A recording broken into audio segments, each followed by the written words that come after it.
Hello friends. Did you know that nearly 80% of those who watch my videos aren't subscribed? If you enjoy the content, I'd truly appreciate it if you hit that subscribe button. It helps a lot. Also, don't forget to leave a like and share your thoughts in the comments. Your interaction not only supports the channel's growth, but also helps these stories reach more people. Thank you all for being here. By the way, where are you watching from? Let me know in the comments. Sheriff Marcus Delacroix had patrolled the ranch roads of Bezar County, Texas for 19 years, long enough to recognize the difference between a routine missing person case and something that would keep him awake for weeks. The call that came in on a humid August morning in 2019 fell squarely into the latter category, though he wouldn't understand the full scope of what they were dealing with until bodies started turning up in shallow graves across 3 counties. "Sheriff, we got a situation out on the old Mathis Ranch." Deputy Elena Vasquez's voice crackled through the radio, tension evident despite her usual professional composure. Rancher found an abandoned vehicle on one of his back roads. Drivers nowhere to be found. But there's something else. You need to see this yourself. Sheriff Delacroix was finishing his morning coffee at Rosa's Cafe in downtown Floresville when the call came in. At 53, he was still lean and sharp-eyed, his weathered face bearing the lines of 2 decades spent under the brutal South Texas sun. He'd seen enough missing person cases to know that the first few hours were critical, and something in Deputy Vasquez's voice told him this wasn't going to be a simple case of a stranded motorist walking to find help. "I'm 20 minutes out," he radioed back, already heading for his cruiser. "Secure the scene and don't let anyone contaminate it, and Elena, call in Deputy Morrison and have him bring the camera equipment." The drive to the Mathis Ranch took him through the heart of rural Bezar County, past sprawling spreads where Black Angus cattle grazed under mesquite trees, and oil pumps nodded rhythmically in the distance. This was old Texas, where some families had been working the same land for generations, and where everyone knew their neighbor's business. It was also country where a person could disappear without a trace if they weren't careful about where they wandered. The Mathis property stretched across 12,000 acres of South Texas rangeland, a patchwork of pastures, mesquite groves, and cattle trails that hadn't changed much since the 1800s. Old Jack Mathis had inherited the spread from his father and grandfather before him, running Brahmin cattle and leasing hunting rights to city folks who wanted to experience rural Texas for a weekend.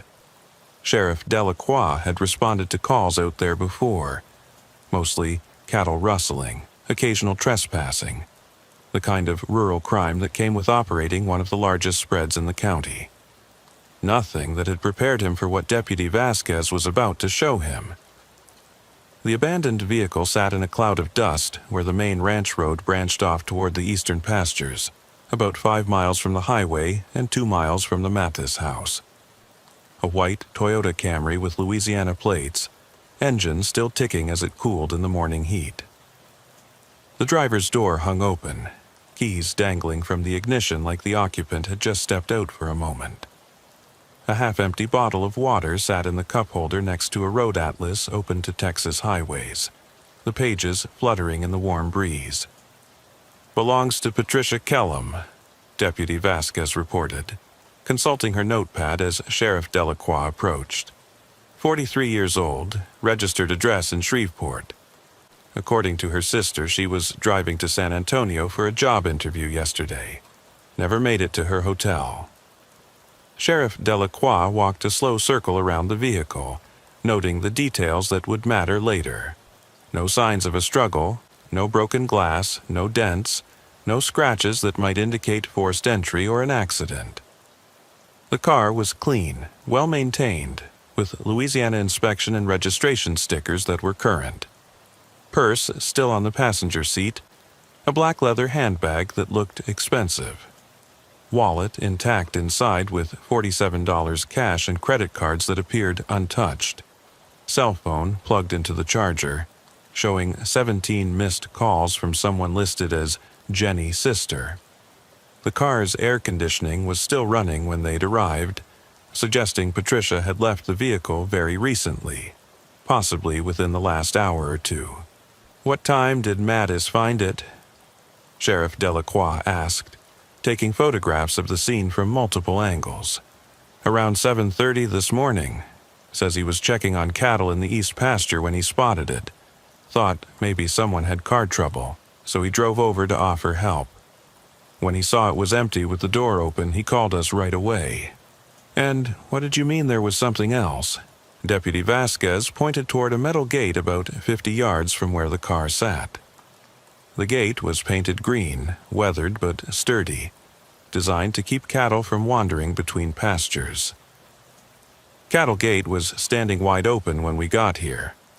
Old man Mathis swears he closed it yesterday evening like he always does. Says he's been working this ranch for 43 years and never left a gate open overnight. Claims if you leave gates open, cattle will wander and you'll spend days rounding them up.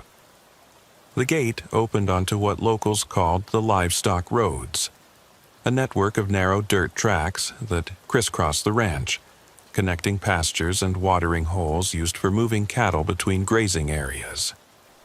Most of the roads were barely wide enough for a pickup truck, winding through dense brush and mesquite thickets that could hide a person, or a predator, completely from view. The roads had been carved out decades ago by cattle and ranch vehicles, creating a maze of interconnected paths that even experienced ranchers sometimes got lost in. Sheriff Delacroix studied the ground near the gate, dropping to one knee to examine the hard-packed earth more closely.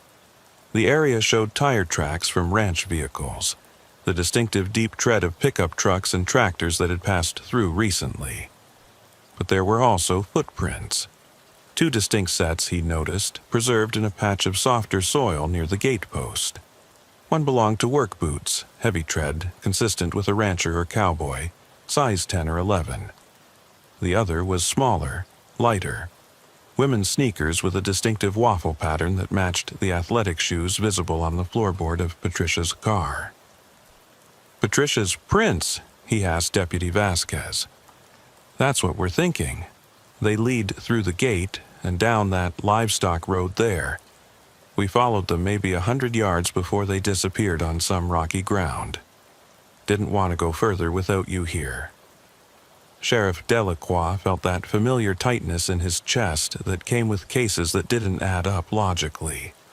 A woman driving to San Antonio for a job interview doesn't park her car on a ranch road and walk through a cattle gate into the middle of nowhere.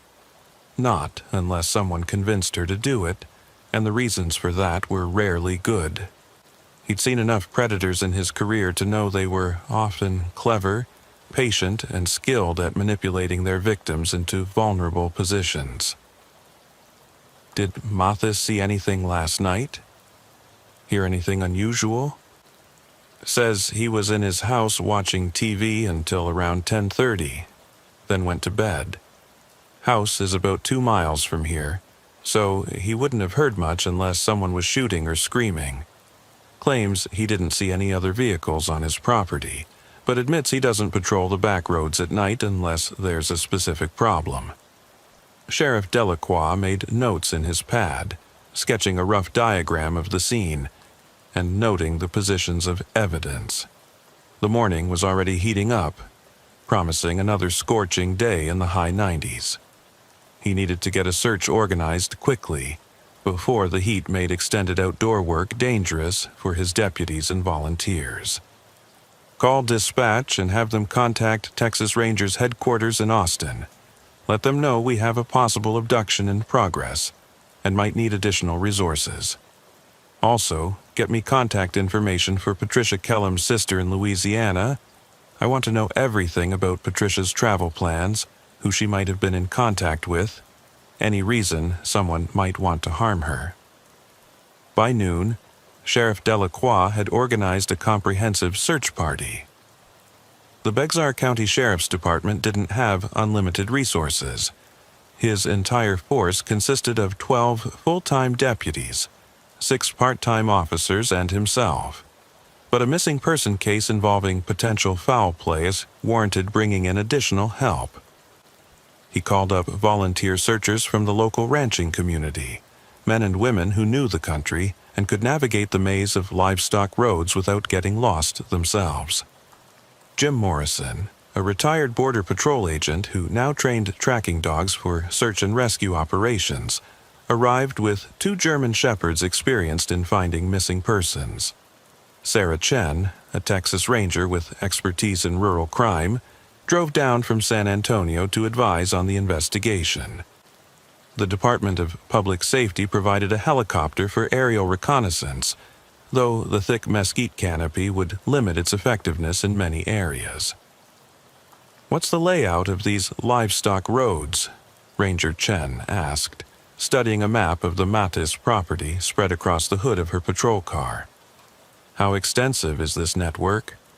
"Goes on for miles," Sheriff Delacroix explained, tracing routes with his finger. "Connects to neighboring ranches, too.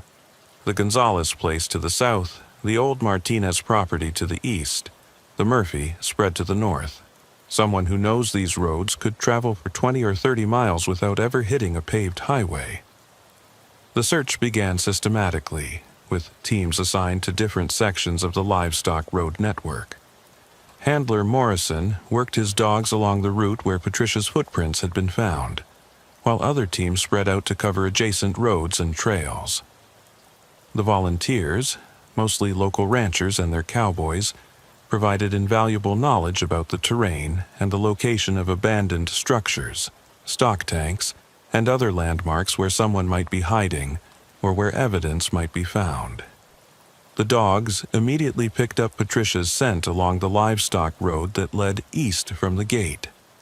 The trail was strong at first, indicating she had passed this way recently, probably within the last 12 to 18 hours based on the dog's behavior. But as they followed the scent deeper into the ranch, it began to fragment in ways that troubled Handler Morrison. "This is unusual," he explained to Sheriff Delacroix as they watched the dogs work. "They're picking up her scent, but it keeps splitting and rejoining, like she traveled this route multiple times, or was moved back and forth along the same roads. Could indicate someone was deliberately trying to confuse a tracking effort." After 2 hours of following the dogs through increasingly dense brush, they reached an intersection where 4 different livestock roads converged around a large stock tank built for watering cattle.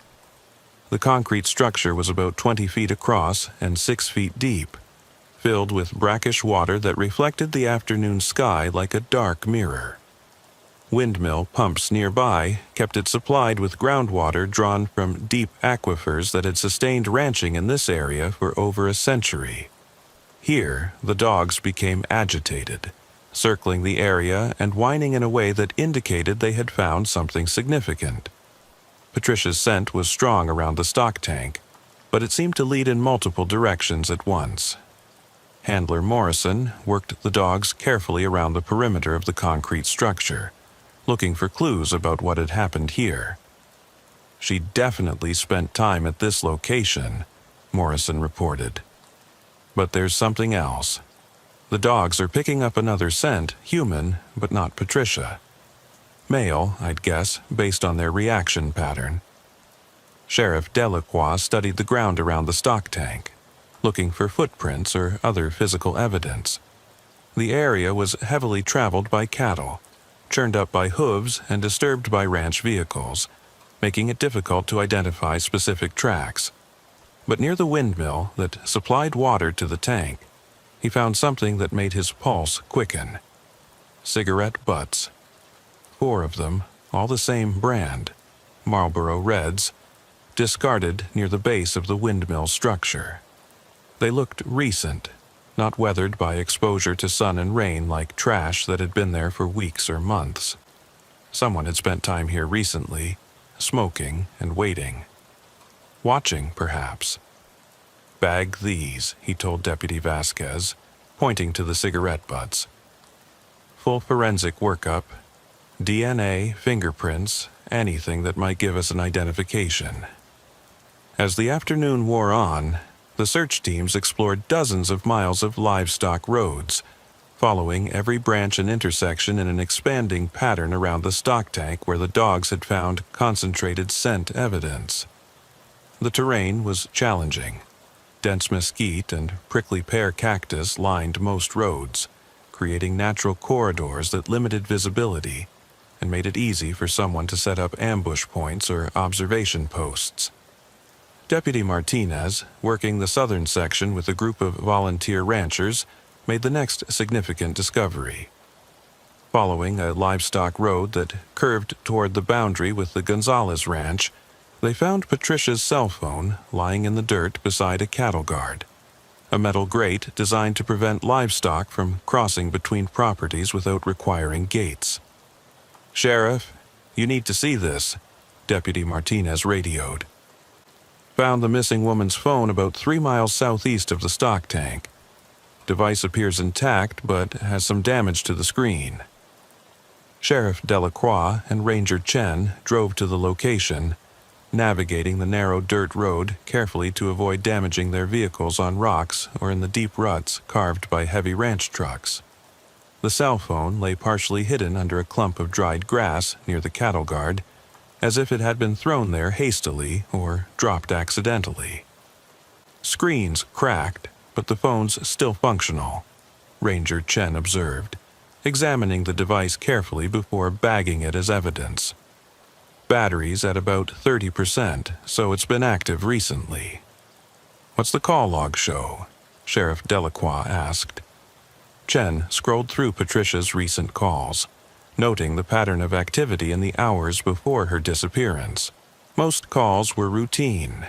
Conversations with her sister, a few work-related numbers, her hotel in San Antonio confirming her reservation for the previous night. But one call stood out as anomalous. "Last outgoing call was at 9:47 p.m. yesterday," Chen reported. "Duration shows 4 minutes, 17 seconds. Number's local, someone in this county. But when I try calling it back, I get a recording saying the number's been disconnected." Sheriff Delacroix felt his investigative instincts sharpening. "What's the number?" 830555047. Landline based on the exchange, but there's something else. Chen frowned at the phone's display. According to the call log, Patricia received an incoming call from the same number at 9:43 p.m., just 4 minutes before she called back. Someone contacted her first, then she returned the call. The pattern suggested that someone had reached out to Patricia while she was traveling, possibly claiming to offer assistance or information about her route. Rural Texas was notorious for dead zones where cell service was spotty, and travelers often found themselves relying on the kindness of strangers when their GPS systems failed, or they became confused about directions. "Run that number through our database," Sheriff Delacroix ordered. "I want to know who had that line, when it was disconnected, who might have access to it now. Also, check with the phone company about the location of the nearest cell tower.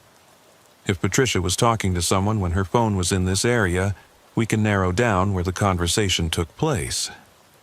As evening approached and the temperature began to drop from the day's brutal high, they established a command post at the Mathis Ranch house. Jack Mathis, a weathered man in his 70s with hands gnarled by decades of ranch work, provided coffee and local knowledge about the maze of roads that crisscrossed his property and connected to neighboring ranches. "Been running cattle on this land since 1976, Mathis explained, pointing to locations on a detailed survey map spread across his kitchen table. "My daddy bought this place in 1952, and his daddy homesteaded part of it back in the 1920s. Every road, every stock tank, every line shack. I know it all like the back of my hand." "These roads here," Sheriff Delacroix said, indicating the eastern section where Patricia's trail had been found. "Where do they connect to?" They tie into the old Martinez place, Matas replied. Property's been abandoned for maybe 15 years since the family moved to Houston after old Carlos died. House is still standing, barn too, but nobody's lived there in years. County's been trying to collect back taxes on it, but the heirs keep fighting it in court. How far is that from where we found Patricia's car? Maybe 3 miles following the main livestock road, but there are shortcuts through the brush that cut it down to 2 miles or less. Rough country, though, especially at night. Lots of places to get lost if you don't know where you're going.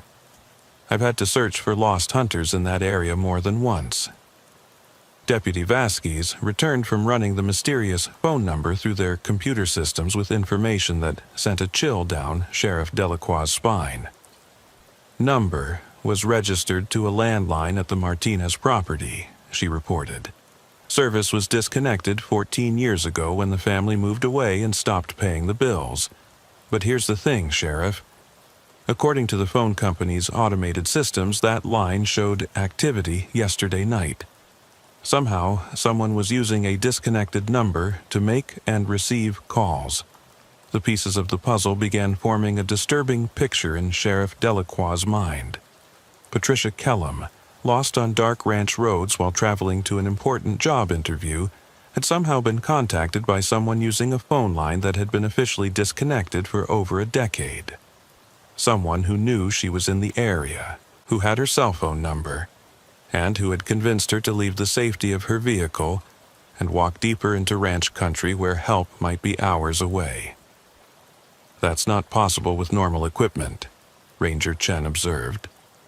But with the right electronics knowledge, someone could potentially restore service to a disconnected line, at least temporarily, or set up a system that makes calls appear to originate from that number while actually coming from somewhere else. We need to get to the Martinez place first thing in the morning, Sheriff Delacroix decided. Full tactical response. If someone's using that property as a base of operations, we need to approach with extreme caution. The abandoned Martinez homestead sat in a clearing surrounded by dense mesquite and prickly pear, connected to the main ranch roads by a winding track that hadn't seen regular maintenance since the family had moved away. The house was a modest ranch-style structure from the 1960s, built of native limestone with a red tile roof. Its white paint was now faded and peeling, windows dark and empty like vacant eyes staring across the overgrown yard.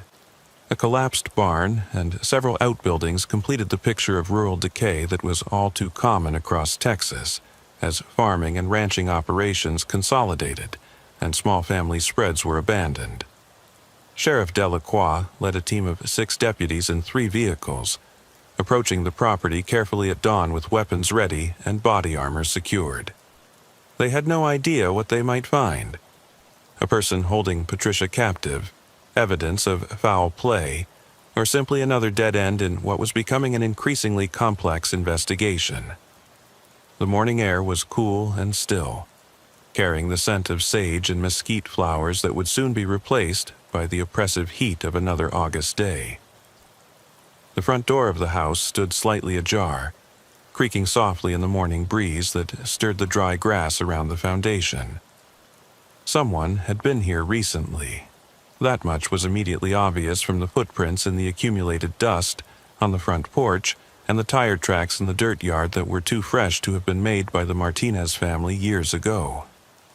Bexar County Sheriff's Department, Delacroix called out in a clear, authoritative voice that carried across the clearing. If anyone's inside, come out with your hands visible. No response. Only the sound of wind through the mesquite and the distant lowing of cattle in the pastures beyond. After waiting several minutes for any sign of occupancy, the team approached the house systematically, checking windows and possible escape routes before entering through the front door. Inside, the air was stale and thick with dust, carrying the musty odor of a house that had been closed up for years. But recent footprints in the accumulated dirt on the floors showed clearly that someone had been living here, at least intermittently. The footprints were large, consistent with work boots, and followed a pattern through the house that suggested familiarity with the layout. Someone's been staying here, Deputy Martinez observed, photographing the footprint evidence. Looks like they've been using the back bedroom and the kitchen, primarily. In the kitchen, they found their first major piece of evidence.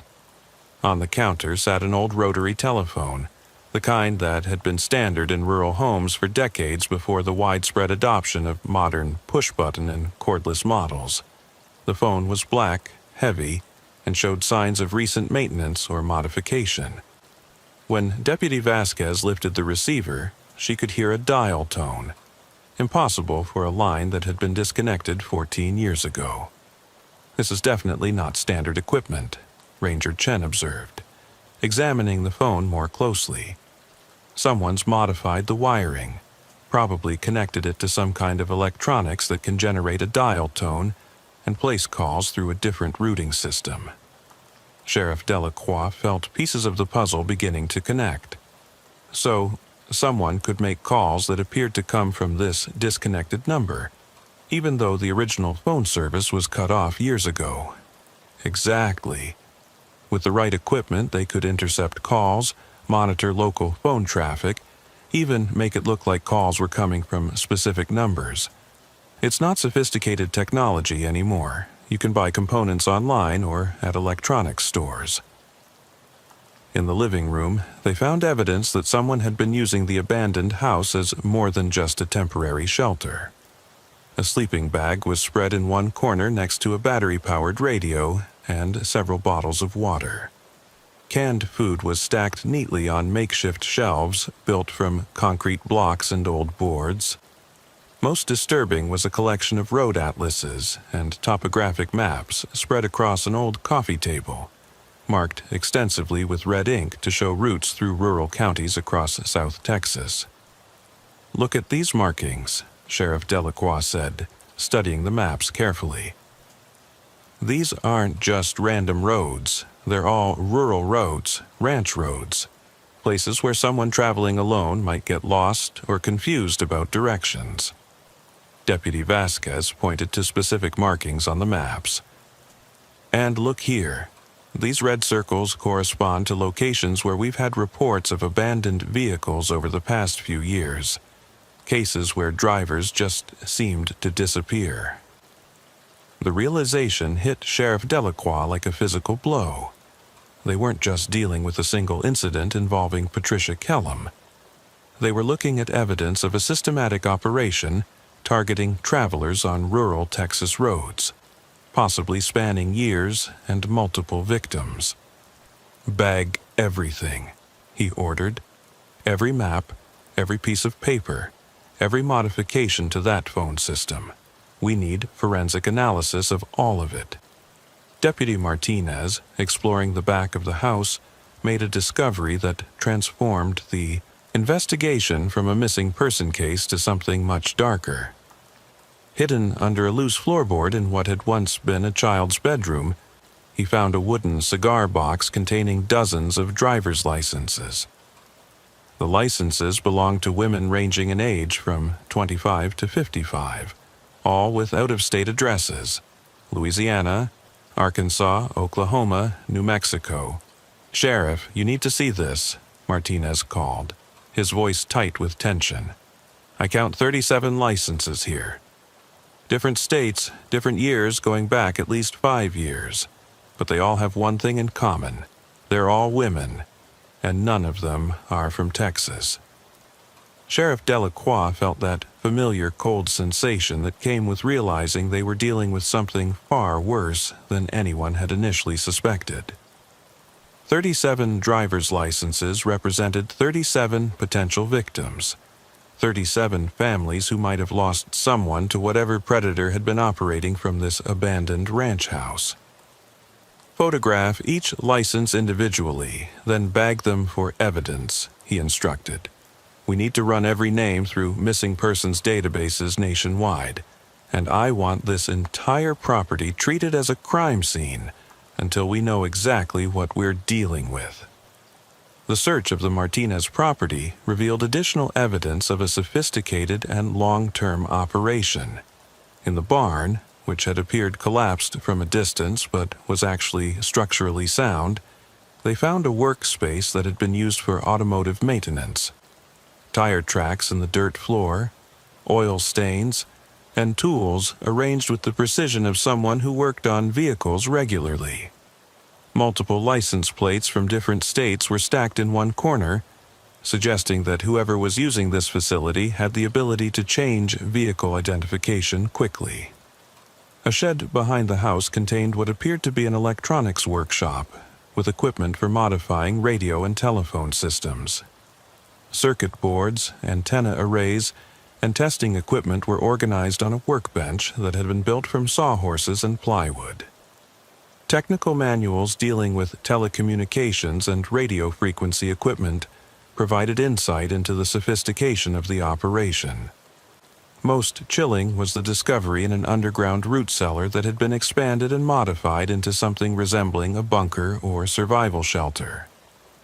The space contained camping equipment, medical supplies including IV bags and surgical instruments, and detailed notes about traffic patterns on rural highways throughout South Texas. Charts showed the timing of law enforcement patrols, the locations of cell phone towers, and the schedules of various government agencies that might respond to emergency calls. This person's been planning and preparing for years, Ranger Chen observed as they cataloged the evidence. This isn't impulsive criminal behavior. Someone's been systematically studying our response procedures, learning how we operate, identifying vulnerabilities in rural law enforcement. Sheriff Delacroix nodded grimly, and using that knowledge to hunt people. The question is, where are the victims? 37 driver's licenses, but we haven't found any bodies. The answer to that question would come over the following days as the investigation expanded beyond the Martinez property. Each driver's license represented a potential case that needed to be investigated, and running the names through national databases revealed a horrifying pattern. Over the past 5 years, 18 of the women whose licenses they had found had been reported missing while traveling through Texas or neighboring states. Their vehicles had been found abandoned on rural roads, but the women themselves had never been located.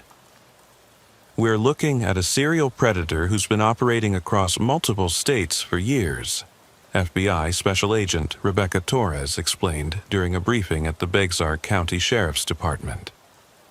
Agent Torres specialized in cases involving interstate crime and had been called in when the scope of the investigation became clear. The methodology is sophisticated, targeting women traveling alone, intercepting them on remote roads, using deception to get them to abandon their vehicles. But how? Deputy Vasquez asked. We're not seeing signs of forced abduction. No damaged vehicles, no evidence of violence at the initial contact points. Agent Torres pulled out a thick file folder containing reports from similar cases across the Southwest. We believe he's using a combination of electronic deception and psychological manipulation. The modified phone equipment suggests he can intercept cell phone signals, monitor emergency services radio traffic, possibly even impersonate legitimate authorities. Imagine you're lost on a dark ranch road, your GPS isn't working properly, and someone calls claiming to be a deputy sheriff or highway patrolman offering to help. Someone who seems to know exactly where you are and sounds completely official. The psychological profile that emerged was terrifying in its implications. They were dealing with someone intelligent enough to modify sophisticated electronic equipment, patient enough to establish long-term operational bases at abandoned properties, knowledgeable about law enforcement procedures and radio protocols, and ruthless enough to target vulnerable travelers systematically over a period of years. Sheriff Delacroix coordinated with law enforcement agencies across Texas and neighboring states to search for similar patterns of abandoned vehicles and missing persons.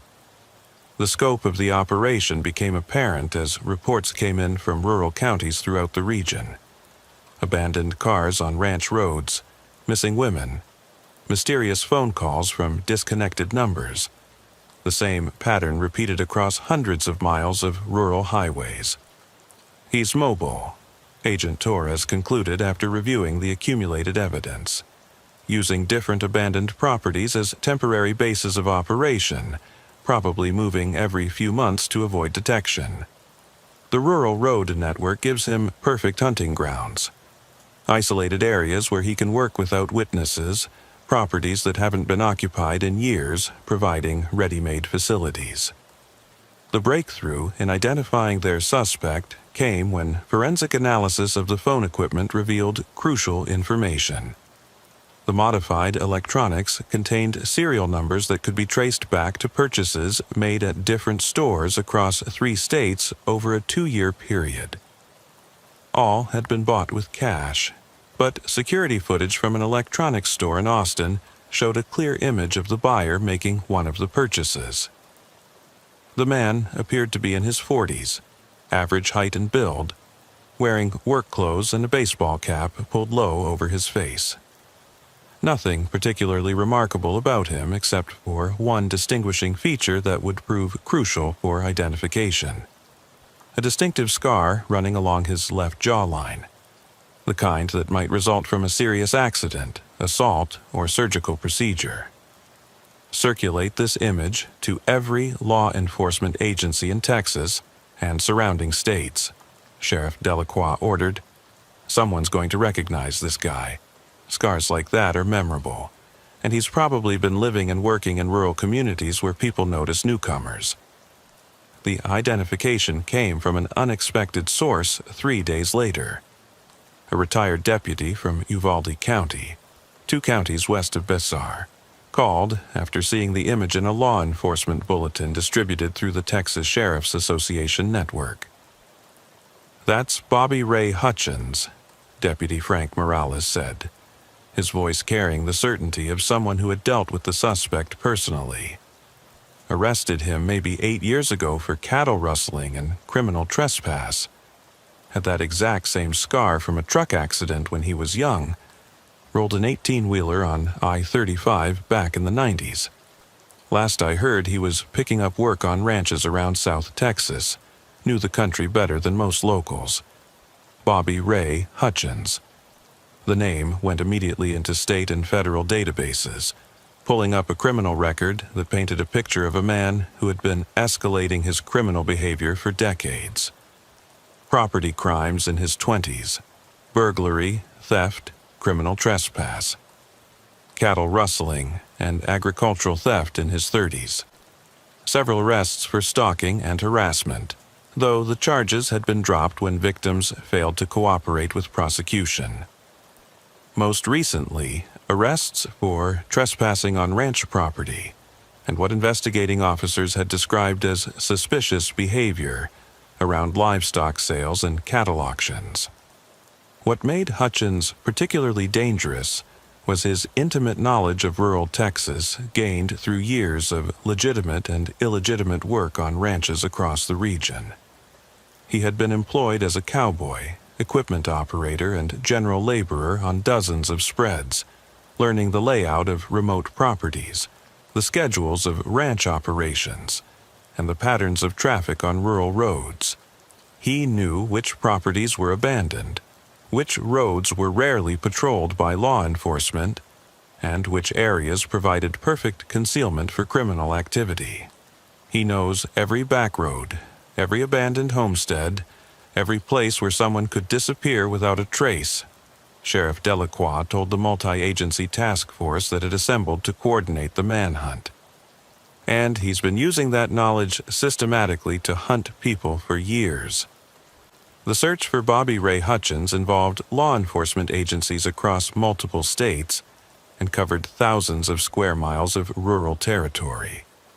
Based on the evidence found at the Martinez property and analysis of the driver's licenses in his possession, investigators identified 23 additional abandoned properties where he might be operating. Each location had to be searched carefully and treated as a potential crime scene containing evidence of years of predatory activity. Agent Torres coordinated the effort from a command post established at the Bezar County Sheriff's Department, using sophisticated computer mapping to track the connections between confirmed sightings, abandoned properties, and reports of missing persons. The pattern that emerged showed Hutchins moving systematically through rural Texas, establishing temporary bases at abandoned ranches and farmhouses, then hunting in the surrounding area before moving on to avoid detection. "He's not random," Torres explained to the assembled investigators. "There's a clear methodology to his movements. He selects properties that are isolated but still connected to road networks, places where he can intercept travelers but still have escape routes if law enforcement gets close. And he's been doing this long enough to understand our response procedures." The arrest came 3 weeks after they had identified Hutchins, when a Border Patrol agent conducting routine traffic enforcement near Laredo spotted a pickup truck matching the description of Hutchins' last known vehicle. The truck was parked at a rest stop on Highway 83, a lonely stretch of road that connected small towns along the Rio Grande Valley. Agent Maria Santos approached the vehicle carefully, noting that the driver appeared to be sleeping in the cab. When she tapped on the window and identified herself, the man inside, later confirmed to be Bobby Ray Hutchins, showed no surprise or attempt to flee. He simply rolled down the window and asked, "Y'all finally figured it out, did you?" Inside Hutchins' vehicle, investigators found evidence that confirmed their worst fears about the scope of his criminal operation. Maps marked with routes through rural counties across 3 states. A collection of cell phones that forensic analysis would later connect to several of his victims. Equipment for intercepting and redirecting radio communications that would allow him to monitor law enforcement traffic and potentially impersonate official responders. Most disturbing was a detailed journal in which Hutchins had methodically documented his activities over several years. The entries revealed not just the locations and methods of his crimes, but his psychological state and motivation. He had been systematically hunting women travelers, using his knowledge of rural Texas to intercept them in areas where help was hours away and where their disappearances might not be noticed immediately. "Called them road angels," Hutchins explained during his initial interrogation, showing no remorse for his actions. Women driving alone through country they didn't know, trusting their GPS and cell phones to keep them safe. "I was just showing them how vulnerable they really were out there." The journal entries revealed Hutchins's methodology in disturbing detail. He would monitor emergency services radio traffic, positioning himself to intercept calls for help or to arrive at scenes before legitimate responders. He had studied law enforcement procedures and radio protocols, learning enough to sound convincing when impersonating deputies or highway patrol officers. His knowledge of rural road networks allowed him to direct victims to increasingly isolated locations where he could work without interference. He would tell them he was responding to their emergency call, Agent Torres explained during a press briefing, or claim to be checking on reports of problems in their area. He sounded official, knew enough procedure to be convincing, and most importantly, he seemed to have information about their specific situation that made him seem legitimate. The search for Hutchins' victims led investigators to multiple locations across South Texas and beyond. At an abandoned ranch house near Crystal City, they found evidence of recent habitation in what appeared to be a holding area where victims might have been kept temporarily. The location included restraints, basic medical supplies, and more detailed maps marking specific routes and timing information for law enforcement patrols. At another site near Carrizo Springs, closer to the Mexican border, cadaver dogs alerted on disturbed ground behind a collapsed barn. The excavation that followed revealed the horrific truth about what had happened to at least some of Hutchins' victims. Over several days, investigators recovered the remains of 9 women, all consistent with the driver's licenses found in his possession at the Martinez property. Forensic examination of the remains indicated they had been killed at different times over a period of several years, confirming that Hutchins had been operating as a serial killer for much longer than anyone had initially suspected. The condition of the remains and evidence found at the burial sites suggested that some victims had been held for days or weeks before being killed, during which time Hutchins had apparently subjected them to prolonged psychological torture. Patricia Kellum was found alive. The discovery came at a remote hunting cabin on private land near the Rio Grande, approximately 60 miles from where her car had been abandoned at the Mattis Ranch. Acting on information extracted from Hutchins' journal and GPS data recovered from his vehicle, Sheriff Delacroix led a joint task force to the location on a sweltering afternoon in late August, nearly a month after Patricia's initial disappearance. The cabin sat in a grove of ancient live oak trees, hidden from view by thick brush, and accessible only by a barely visible track that wound through mesquite and prickly pear for over 2 miles from the nearest maintained road. The structure was small but well-maintained, clearly used regularly for hunting or as a retreat. Solar panels provided electricity, and a water well supplied basic utilities. Bexar County Sheriff's Department, Delacroix called out as his team surrounded the cabin. "We have a warrant to search these premises. If anyone's inside, come out immediately with your hands visible." The response came not from inside the cabin, but from a storage shed about 50 yards away, a weak voice calling for help. Patricia Kellum was found inside the shed, secured with restraints but alive, dehydrated and traumatized, but physically unharmed after nearly 4 weeks in captivity. "He said he was deciding what to do with me," Patricia later told investigators after being treated at a San Antonio hospital. "Kept talking about how I needed to understand the truth about traveling alone, about how dangerous the roads really were. He seemed to enjoy the psychological control, making me believe I might survive if I cooperated with his lessons."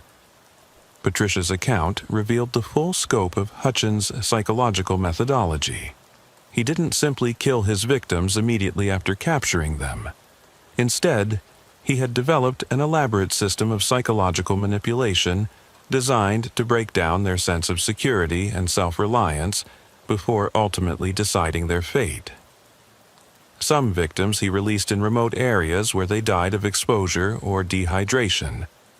Others he killed directly after his period of instruction was complete. A few, like Patricia, he kept for extended periods while he refined his techniques. He called himself the shepherd of the livestock roads, Patricia testified during Hutchins's eventual trial, her voice steady despite the obvious trauma of recounting her experience.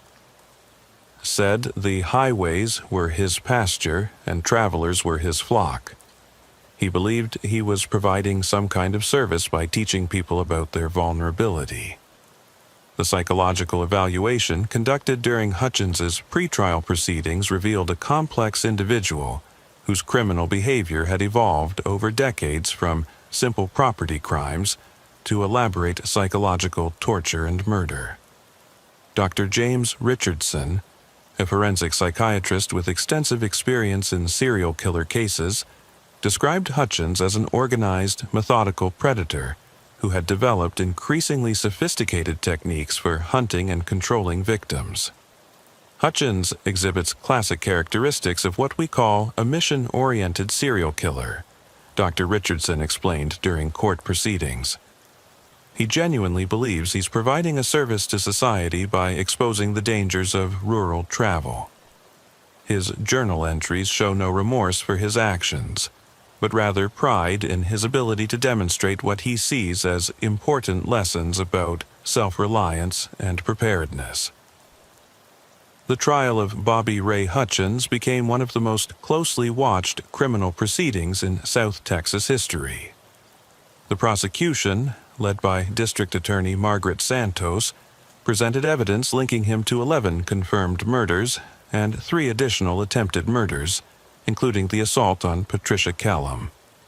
The case was complicated by the multi-jurisdictional nature of the crimes, requiring coordination between prosecutors in 4 different counties and 2 states.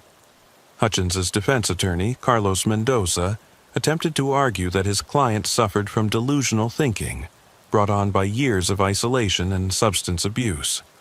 The defense strategy focused on Hutchins' history of head injuries from his truck accident, and claimed that he genuinely believed he was helping his victims by teaching them survival skills. The jury deliberated for less than 6 hours before returning guilty verdicts on all counts. During the sentencing phase, Hutchins was given the opportunity to address the court.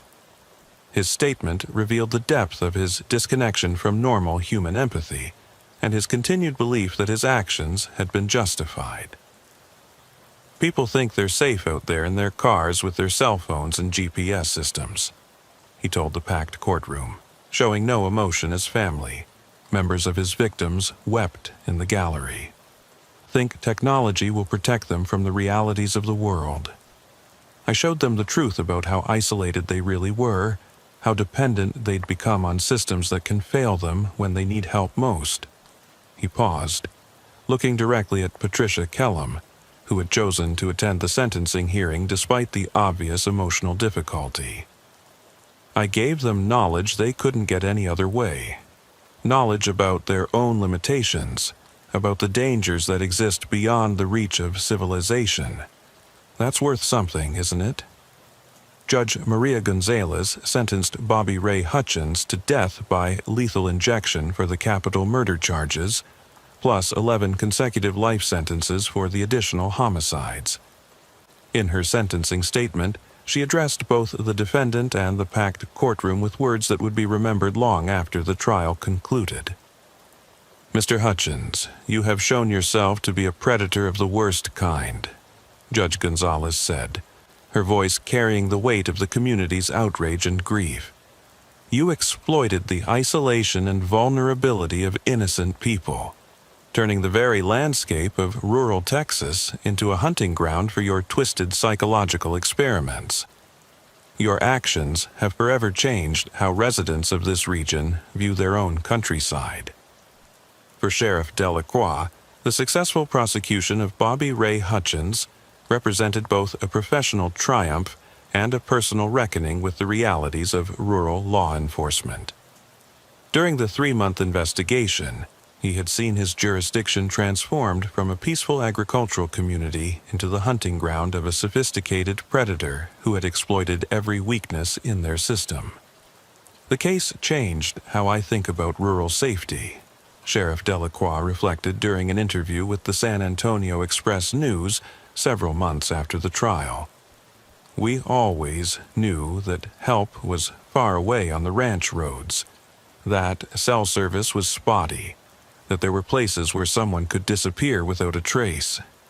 But we never considered that a predator might systematically exploit those vulnerabilities." The investigation had revealed disturbing gaps in coordination between rural law enforcement agencies, communication problems that allowed patterns of crime to go unnoticed across jurisdictional boundaries, and resource limitations that made it difficult to respond effectively to crimes occurring in remote areas. Sheriff Delacroix worked with other rural sheriffs throughout Texas to address these issues through improved information sharing and coordinated response protocols. "The livestock roads are still there," he told a gathering of the Texas Sheriff's Association during their annual conference. "The abandoned properties, the dead zones for cell coverage, the places where someone can work without witnesses. We caught Bobby Ray Hutchins, but the infrastructure he exploited remains.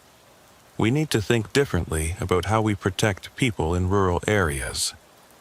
The case led to significant changes in how missing persons cases were handled across rural Texas. New protocols required immediate notification of adjacent counties when vehicles were found abandoned on remote roads. Cell phone companies were pressured to improve coverage in rural areas, and GPS services were updated to include warnings about traveling alone on isolated routes. The Texas Department of Public Safety established a specialized unit focused on rural highway crimes, with particular attention to patterns that might indicate serial predation. The unit maintained a database of abandoned vehicle reports, missing persons cases, and suspicious activities that allowed investigators to identify connections across jurisdictional boundaries much more quickly than had been possible during the Hutchins investigation. But perhaps the most important change was psychological.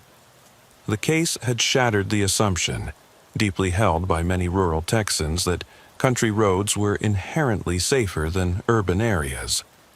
The image of Texas as a place where neighbors looked out for each other, and where help was always available, had been complicated by the realization that predators could exploit the very isolation that many residents found appealing. What made Bobby Ray Hutchins so effective wasn't his violence, Sheriff Delacroix explained during a training seminar for rural law enforcement officers. It was his patience and his understanding of how we operate. He spent years learning our procedures, our response times, our communication protocols. He turned our own rural culture, the willingness to help strangers, the trust in authority figures, the assumption that isolation meant safety, against his victims. The Martinez property, where the investigation had its breakthrough, was eventually demolished by court order, the buildings razed and the land sold to pay restitution to victims' families. Local ranchers reported that cattle continued to avoid the area where the house had stood, as if the animals could sense something lingering in the soil where so much planning for violence had taken place. For the families of Hutchins' victims, the conclusion of the case brought a form of closure, though the pain of their losses would never fully heal. Many had spent years not knowing what had happened to their daughters, sisters, and mothers who had simply vanished while traveling through Texas. The discovery of remains and the conviction of their killer provided answers, but also confirmed their worst fears about how those they loved had died. "At least now we know," said Jennifer Kellum, Patricia's sister, during a victim impact statement at Hutchins' sentencing. "For 3 years, I wondered if maybe she had just decided to start a new life somewhere, if maybe she was still alive and would contact us someday. The truth is horrible, but not knowing was worse." Patricia Kellum herself became an advocate for traveler safety, working with law enforcement agencies to develop resources for people driving through remote areas. Her experience as Hutchins' captive provided unique insights into the psychology of predators who target travelers, and her survival made her a powerful voice for improved safety measures. Bobby Ray Hutchins succeeded because he understood something that most people don't want to think about, Patricia explained during a presentation to a conference of victim advocates. When you're traveling alone on rural roads, you're completely dependent on the goodwill of strangers if something goes wrong. He exploited that dependency by positioning himself as someone offering help while actually being the greatest danger I could have encountered. The broader implications of the Hutchins case extended far beyond Texas. Law enforcement agencies throughout the rural United States began examining their own procedures for handling missing persons cases and coordinating information across jurisdictional boundaries. The case became a standard example in training programs for rural police and sheriff's departments, illustrating how serial predators could exploit the unique vulnerabilities of sparsely populated areas. Dr. Richardson, the forensic psychiatrist who had evaluated Hutchins, published a comprehensive study of the case that became required reading in criminal justice programs. His analysis focused on how the isolation of rural areas could create perfect conditions for certain types of predatory behavior, particularly when combined with predators who possessed detailed knowledge of local geography and law enforcement procedures. The Hutchins case represents a new category of serial predation, Dr. Richardson wrote in his published study. Traditional serial killers often operate in urban areas where they can blend into large populations and where the frequency of violent crime provides cover for their activities. Hutchins demonstrated that rural areas offer different but equally significant advantages: isolation, limited law enforcement resources, and populations that are accustomed to helping strangers. The case also prompted changes in how technology companies approached rural safety. GPS navigation systems were updated to provide warnings when routes would take drivers through areas with limited cell coverage or emergency services. Satellite communication devices became more affordable and accessible, giving travelers alternatives to cellular communication in remote areas. Automotive manufacturers began including rural safety features as standard equipment, such as enhanced GPS tracking that could function even when cell service was unavailable, and emergency communication systems that could contact authorities through satellite networks. These changes were often marketed as ranch road safety packages, a direct reference to the terminology that had emerged from the Hutchins case. Sheriff Delacroix continued serving Bexar County until his retirement in 2023, but the Hutchins investigation remained the defining case of his career. He frequently spoke at law enforcement conferences and training seminars, sharing lessons learned from the investigation and advocating for improved coordination between rural agencies. The most important lesson from the Bobby Ray Hutchins case, he would tell audiences of law enforcement officers, is that rural areas aren't immune from sophisticated criminal activity. We can't assume that our remoteness provides protection when that same remoteness can be weaponized by someone who understands how to exploit it. In his final interview with the local newspaper before retirement, Sheriff Delacroix reflected on how the case had changed not just his approach to law enforcement, but his entire perspective on rural Texas life. I grew up believing that country people looked out for each other, that isolation meant safety from urban crime, that our biggest problems would be cattle rustling and domestic disputes. Bobby Ray Hutchins showed me that predators can adapt to any environment, and that rural areas have their own unique vulnerabilities that we ignored at our peril. The networks of ranch roads that crisscross rural Texas continue to serve their intended purpose, connecting pastures and facilitating the movement of cattle and agricultural equipment across vast distances. Ranchers still rely on these roads for their daily operations, and hunters and outdoor enthusiasts use them to access remote areas for recreation. But for those who know the story of Bobby Ray Hutchins and his victims, these dusty tracks serve as a constant reminder that predators have always been part of the pastoral landscape. They are patient and cunning, waiting for travelers who stray too far from the safety of civilization, ready to exploit the trust and vulnerability that are essential elements of rural community life. The livestock roads remain, winding through empty country under endless Texas skies, as beautiful and as treacherous as they have always been. They connect not just pastures and watering holes, but communities that have learned to balance their traditional hospitality with a new awareness of the dangers that can hide behind a helpful smile and an offer of assistance. Today, when travelers pass through rural Texas, they might notice increased law enforcement presence on remote highways and new emergency call boxes at isolated intersections. What they don't see are the improved communication systems that help coordinate search efforts, the databases that track patterns of abandoned vehicles and missing persons across jurisdictional boundaries, and the training programs that prepare rural officers to recognize the signs of predatory activity. The most lasting legacy of the Bobby Ray Hutchins case may be the understanding that rural safety requires the same level of vigilance and sophistication that has long been recognized as necessary in urban areas.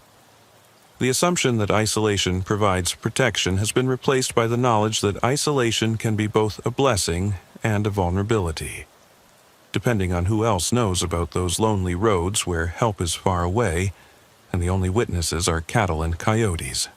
In the end, the case serves as a sobering reminder that evil can adapt to any environment, rural or urban, and that the price of safety is the same everywhere: constant vigilance, community cooperation, and the wisdom to know that not everyone who offers help has benevolent intentions. The livestock roads of Texas continue to connect communities and facilitate the movement of people and goods across vast distances. But they do so now with the understanding that some travelers who enter those dusty corridors may never find their way back to civilization. For Sheriff Marcus Delacroix, now enjoying retirement on a small ranch outside Floresville, the sound of cattle moving along the livestock roads outside his window carries both the comfort of familiar rural rhythms and the memory of how those same roads once served as hunting grounds for a predator who understood better than anyone else how to exploit the trust and isolation that define rural Texas life. The psychological aftermath of the Hutchins case extended far beyond the immediate investigation and trial. Deputy Elena Vasquez, who had been instrumental in the early stages of the investigation, found herself struggling with nightmares and hypervigilance that persisted for months after Hutchins's conviction. The realization that she had been patrolling roads where women were being systematically hunted had shaken her confidence in ways that traditional law enforcement training had not prepared her to handle. I kept thinking about all the abandoned vehicles I'd responded to over the years, Vasquez explained during a counseling session provided by the county's Employee Assistance Program. Calls where we assumed someone had just walked away for help or decided to leave their car behind. Now, I wondered how many of those might have been Hutchins's work, cases where we didn't investigate thoroughly enough because we made assumptions about rural safety. The department implemented mandatory counseling for all officers who had been involved in the investigation, recognizing that exposure to evidence of systematic predation could have lasting psychological effects. Sheriff Delacroix himself struggled with questions about whether earlier intervention might have saved some of Hutchins's victims, despite reassurances from FBI profilers that the predator's methodology had been specifically designed to avoid detection. Dr. Sarah Chen, the Texas Ranger who had assisted with the investigation, conducted a comprehensive review of unsolved cases from the previous decade, looking for additional patterns that might indicate earlier Hutchins' activity or the presence of other predators using similar techniques. Her analysis revealed disturbing trends in rural crime, reporting that suggested the Hutchins case might not be as isolated as law enforcement had hoped. We found at least 12 additional cases over the past 15 years that show similar characteristics, Dr. Chen reported to a joint meeting of sheriffs from across South Texas. Abandoned vehicles on rural roads, missing persons with out-of-state origins, evidence of electronic surveillance or communication interception. We can't definitively link them all to Hutchins, which raises the possibility that other predators have been using similar techniques. The revelation that Bobby Ray Hutchins might not have been operating alone, or that his methods might have inspired copycats, sent ripples of concern through rural law enforcement communities across Texas and beyond.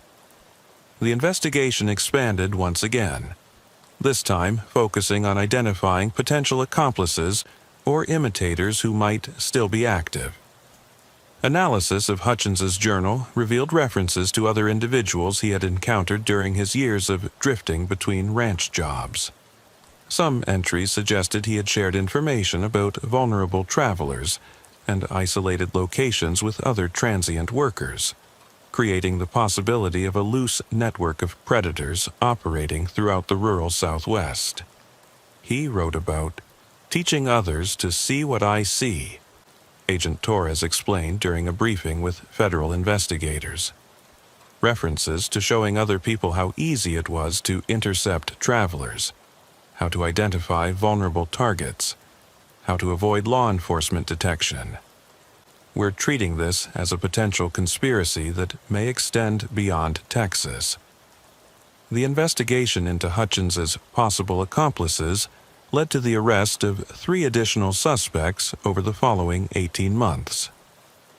2 were transient ranch workers who had known Hutchins during his years of moving between agricultural jobs. Both had been involved in cattle rustling operations with him, and evidence suggested they had also participated in stalking and harassing women travelers, though neither was charged with murder. The 3rd suspect, however, proved to be far more significant. James Robert Jimmy Crawford was a former telecommunications technician who had been fired from his job with a rural phone company for unauthorized access to customer accounts and equipment.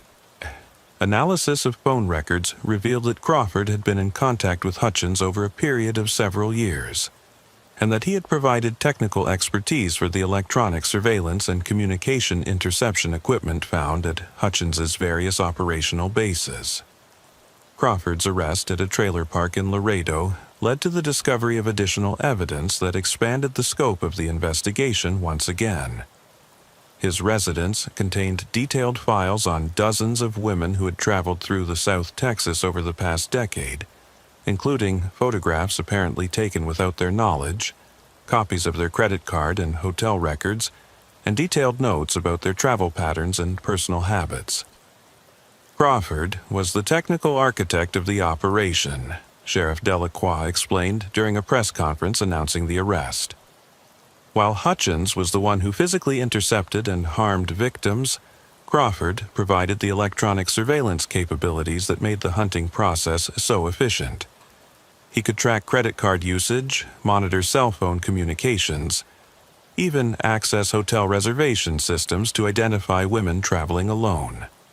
The collaboration between Hutchins and Crawford revealed a level of sophistication in rural predation that authorities had not previously encountered.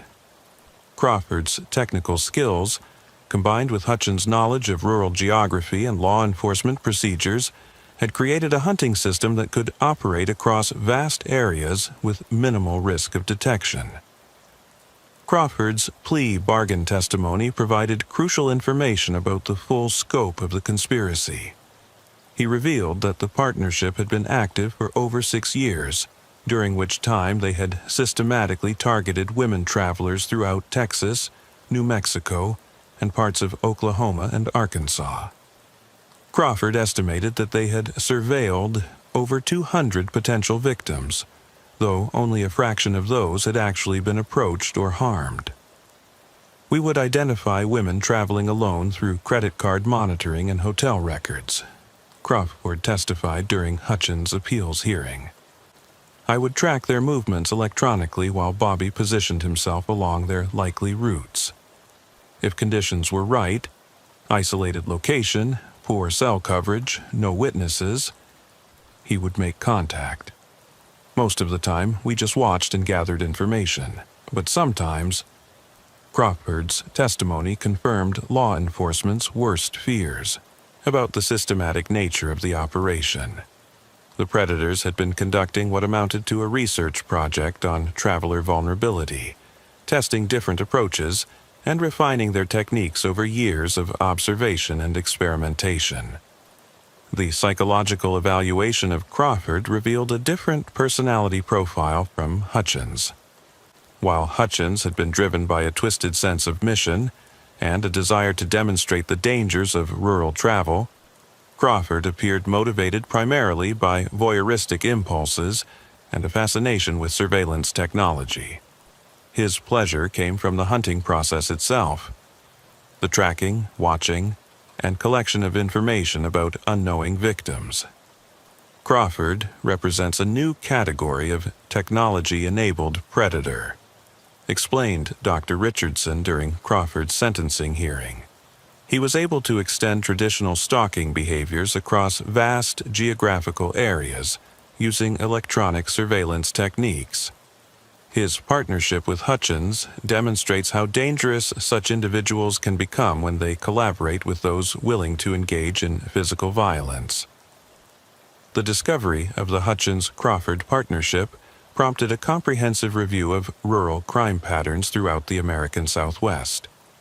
Law enforcement agencies began sharing information more systematically, looking for evidence of similar technological approaches to predatory behavior. The investigation revealed that electronic surveillance of travelers was more common than previously realized, though most cases involved individual operators rather than organized partnerships. Federal legislation was introduced to address some of the vulnerabilities that the Hutchins case had exposed. The Rural Traveler Safety Act strengthened penalties for using electronic surveillance to target travelers, improved funding for emergency communication systems in remote areas, and established protocols for rapid information sharing between law enforcement agencies when patterns of predatory behavior were detected. The psychological impact on rural communities throughout Texas was profound and lasting. Many residents found themselves questioning assumptions about safety and community that had been fundamental to their way of life. The knowledge that predators had been systematically exploiting rural hospitality and trust created a climate of suspicion that took years to overcome. It changed how we interact with strangers, explained Maria Santos, a rancher whose property bordered one of Hutchins's operational areas. Used to be, if someone had car trouble or seemed lost, we'd offer help without thinking about it. Now, we're more careful, more suspicious. We still help people, but we do it differently. Call the sheriff first, make sure other people know what we're doing. Local businesses that catered to travelers also adapted their operations in response to the case. Gas stations and convenience stores in rural areas installed additional security cameras and improved lighting around their facilities. Many began offering traveler safety information, including maps showing cell phone coverage areas and locations of emergency services. The tourism industry in South Texas, which depended heavily on visitors from other states coming to experience ranch culture and outdoor recreation, initially suffered significant impacts from the negative publicity surrounding the case. Hotel bookings declined. Hunting and fishing guides reported fewer clients, and several annual festivals saw reduced attendance from out-of-state visitors. Recovery efforts focused on demonstrating that law enforcement had learned from the case and implemented improved safety measures. The Texas Department of Tourism worked with local sheriff's departments to develop traveler safety programs that provided information about rural travel precautions without discouraging visitation entirely. We had to find a balance, explained Tourism Director Robert Martinez. We couldn't pretend that rural travel was risk-free, but we also couldn't let fear prevent people from experiencing the authentic Texas that most of our state represents. The key was education and preparation rather than avoidance. The educational component included resources for travelers about recognizing potentially dangerous situations, maintaining communication with family and friends during travel, and understanding the limitations of technology in remote areas. GPS manufacturers were encouraged to include warnings about traveling in areas with limited emergency services, and several companies developed specialized applications for rural travel safety. Patricia Kellum's advocacy work became a central part of these educational efforts. Her first-hand experience as a victim provided credibility and urgency to safety messages that might otherwise have been dismissed as overly cautious. She worked with law enforcement agencies, tourism boards, and women's safety organizations to develop comprehensive resources for solo travelers. I don't want what happened to me to scare people away from traveling, Patricia explained during a presentation to a conference of travel industry professionals. But I do want people to understand that rural areas have different risks than urban areas, and that preparation and awareness can make the difference between a safe trip and a tragedy. Her advocacy led to the development of the Patricia Protocol, a set of safety procedures recommended for anyone traveling alone through rural areas. The protocol included requirements for sharing detailed itineraries with multiple contacts, checking in at regular intervals, carrying emergency communication devices, and following specific procedures if plans changed or problems arose. The protocol was endorsed by law enforcement agencies throughout Texas and eventually adopted by organizations in other states where similar rural travel risks existed. Several automotive manufacturers began including Patricia Protocol compliance features as standard equipment in vehicles marketed to rural and outdoor recreation customers. The long-term investigation into the Hutchins network continued for several years after the initial arrests, as law enforcement agencies worked to identify additional victims and determine the full scope of the conspiracy. Advanced forensic techniques were applied to evidence recovered from the various operational sites, revealing DNA and other trace evidence that could potentially be linked to additional cases. Cold case units throughout the Southwest reopened investigations into unsolved disappearances and suspicious deaths that had occurred during the period when Hutchins and Crawford were known to be active. The process was painstaking and often inconclusive, but it did result in several additional cases being resolved, and some families finally receiving answers about the fates of missing loved ones. The technical aspects of Crawford's surveillance operation became the subject of extensive study by cybersecurity experts and law enforcement technology specialists. His methods for intercepting communications and accessing private databases revealed vulnerabilities in systems that many people had assumed were secure, leading to improved security protocols and monitoring procedures. Crawford demonstrated that someone with moderate technical skills and criminal intent could access far more personal information than most people realize, explained cybersecurity consultant David Park during a presentation to law enforcement professionals. His techniques weren't particularly sophisticated, but they were effective because the systems he was exploiting weren't designed to detect or prevent this type of misuse. The revelations about electronic surveillance capabilities available to predators prompted changes in how law enforcement agencies approached investigations involving missing persons and suspicious activities. Training programs were developed to help officers recognize signs of electronic surveillance and understand how predators might use technology to select and track victims. The broader implications of the case extended into discussions about privacy, security, and the balance between technological convenience and personal safety. The ease with which Crawford had been able to monitor travelers' movements and access their personal information raised questions about the security of systems that many people used daily without considering potential risks. Consumer advocacy groups used the case as an example of why stronger privacy protections and security measures were needed for credit card systems, hotel reservation databases, and telecommunications networks. Some of the reforms that resulted from these advocacy efforts included enhanced encryption for financial transactions, improved access controls for customer databases, and mandatory reporting of security breaches that might compromise personal information.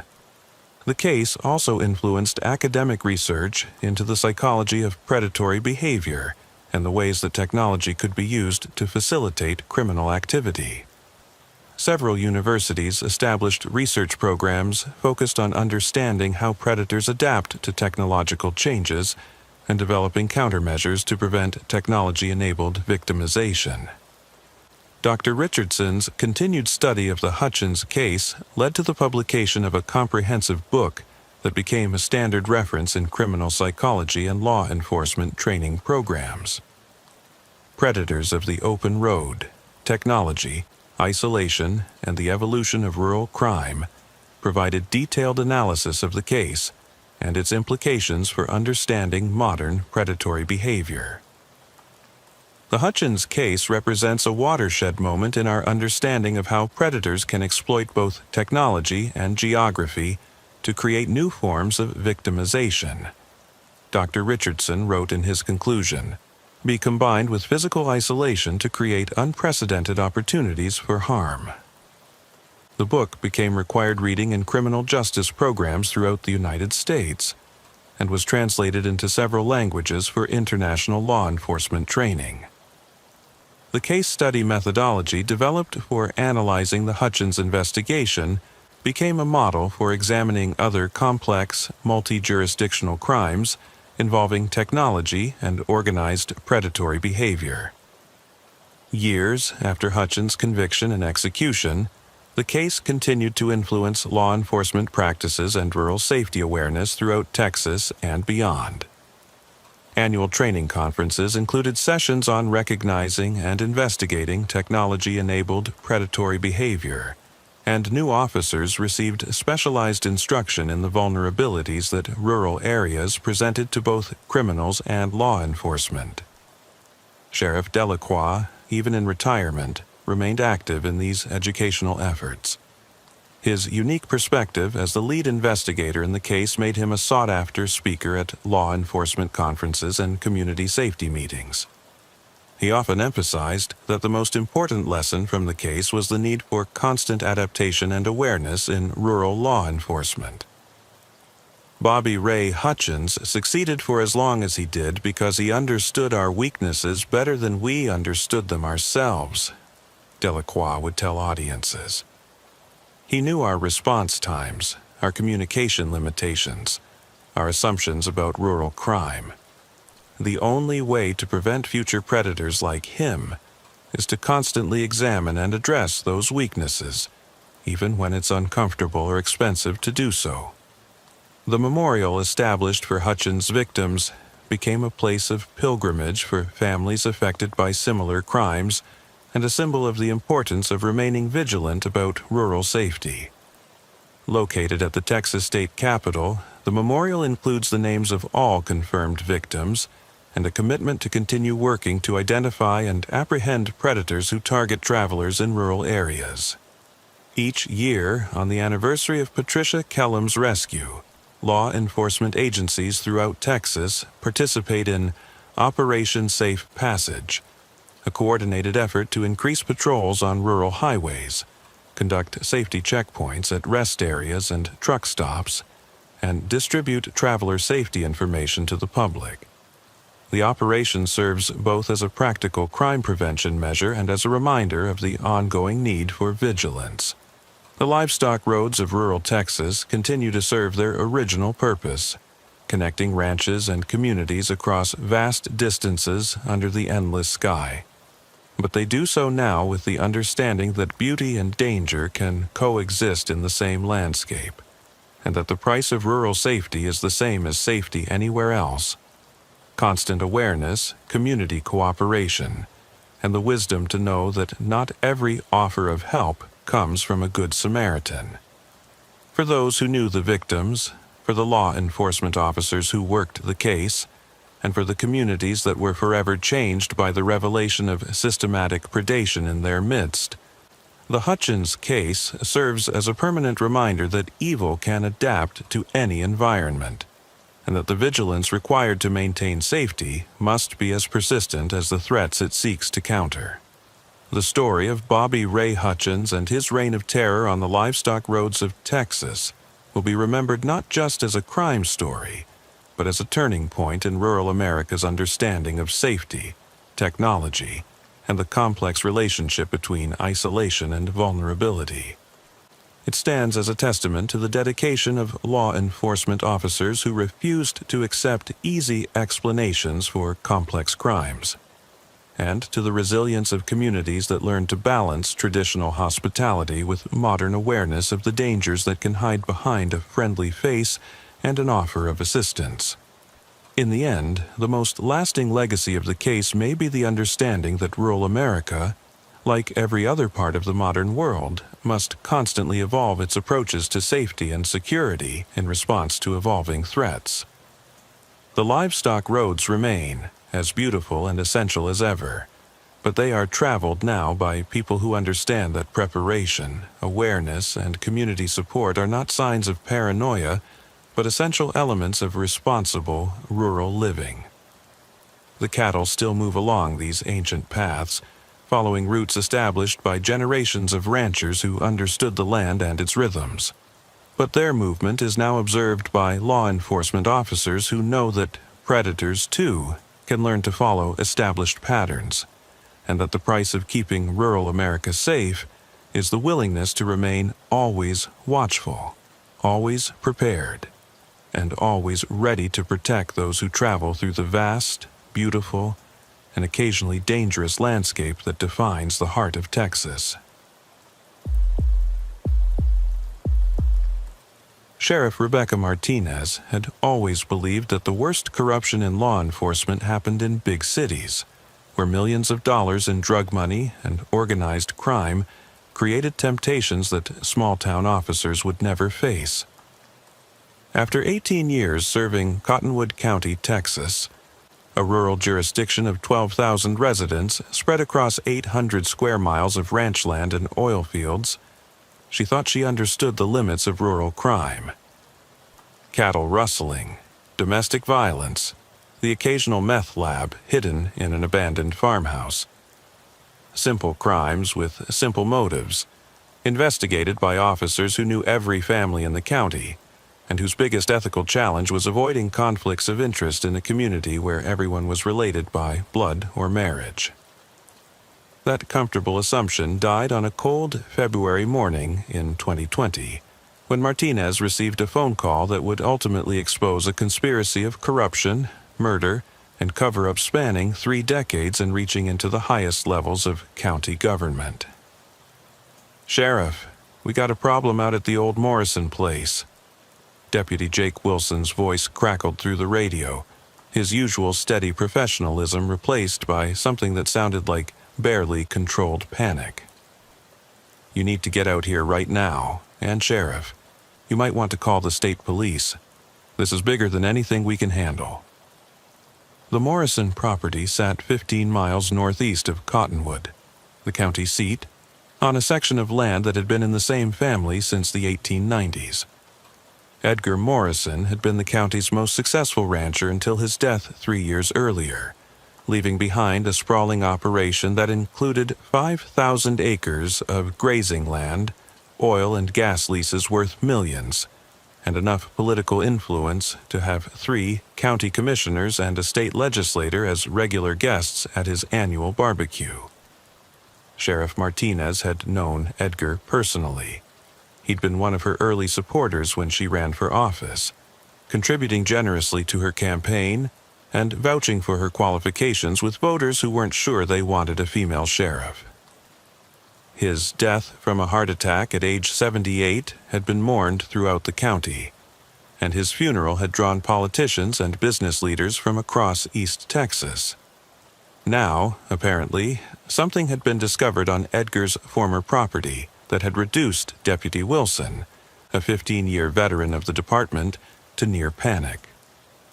Martinez drove through the crisp February morning, past dormant cotton fields and cattle pastures where Angus and Hereford cattle clustered around stock tanks and hay feeders. The landscape was brown and stark in winter, but she could see the subtle green beginning to show in the grass where warmer temperatures were encouraging new growth. This was her county. Every road and landmark familiar after nearly 2 decades of patrolling its boundaries. The Morrison Ranch House sat on a slight rise overlooking a creek bottom where massive cottonwood trees provided shade in summer and shelter for cattle in winter. It was a substantial structure built in the 1940s, white limestone with a red tile roof and a wraparound porch that spoke of prosperity and permanence. Edgar's widow had moved to a retirement community in Tyler after his death, and the property was being prepared for sale by the family's attorney. Deputy Wilson met Martinez at the front gate, his face pale despite the cool morning air. Behind him, she could see crime scene tapes stretched around a large area behind the house, and the distinctive white van of the county coroner parked near what appeared to be a construction site. "What do we have, Jake?" Martinez asked, noting the way her deputy's hands shook slightly as he consulted his notepad. "Family hired a contractor to install a swimming pool behind the house. Wilson explained, his voice tight. They were excavating for the foundation when they hit something about 4 feet down. Contractor thought it was an old septic system at first, so he called the health department to check on permits. Health inspector took one look and called us. And? It's not a septic system, Sheriff. It's a burial site. Multiple victims. Looks like they've been there for years, maybe decades. Martinez felt that familiar cold sensation in her stomach that came with cases that were about to get complicated in ways she couldn't yet imagine. How many? Coroner's still working, but initial examination suggests at least 6 individuals, adults and children. And Sheriff Wilson paused, looking even more uncomfortable. There's something else. The contractor found this buried with the remains. He handed Martinez a sealed evidence bag containing a small metal object that made her blood run cold. It was a badge, tarnished with age, but still clearly identifiable as belonging to the Cottonwood County Sheriff's Department. The badge number was 0003, which Martinez recognized immediately. It had belonged to Thomas Brennan, Edgar Morrison's brother-in-law, who had served as sheriff from 1985 to 1998. Jesus Christ, Martinez whispered, staring at the badge that represented not just evidence of murder, but the first indication that the corruption she was about to uncover reached into the very heart of her department's history. The crime scene behind the Morrison house was unlike anything Martinez had encountered in her career. The excavation had revealed what appeared to be a carefully constructed burial site, with remains arranged in a systematic pattern that suggested deliberate planning rather than hasty disposal.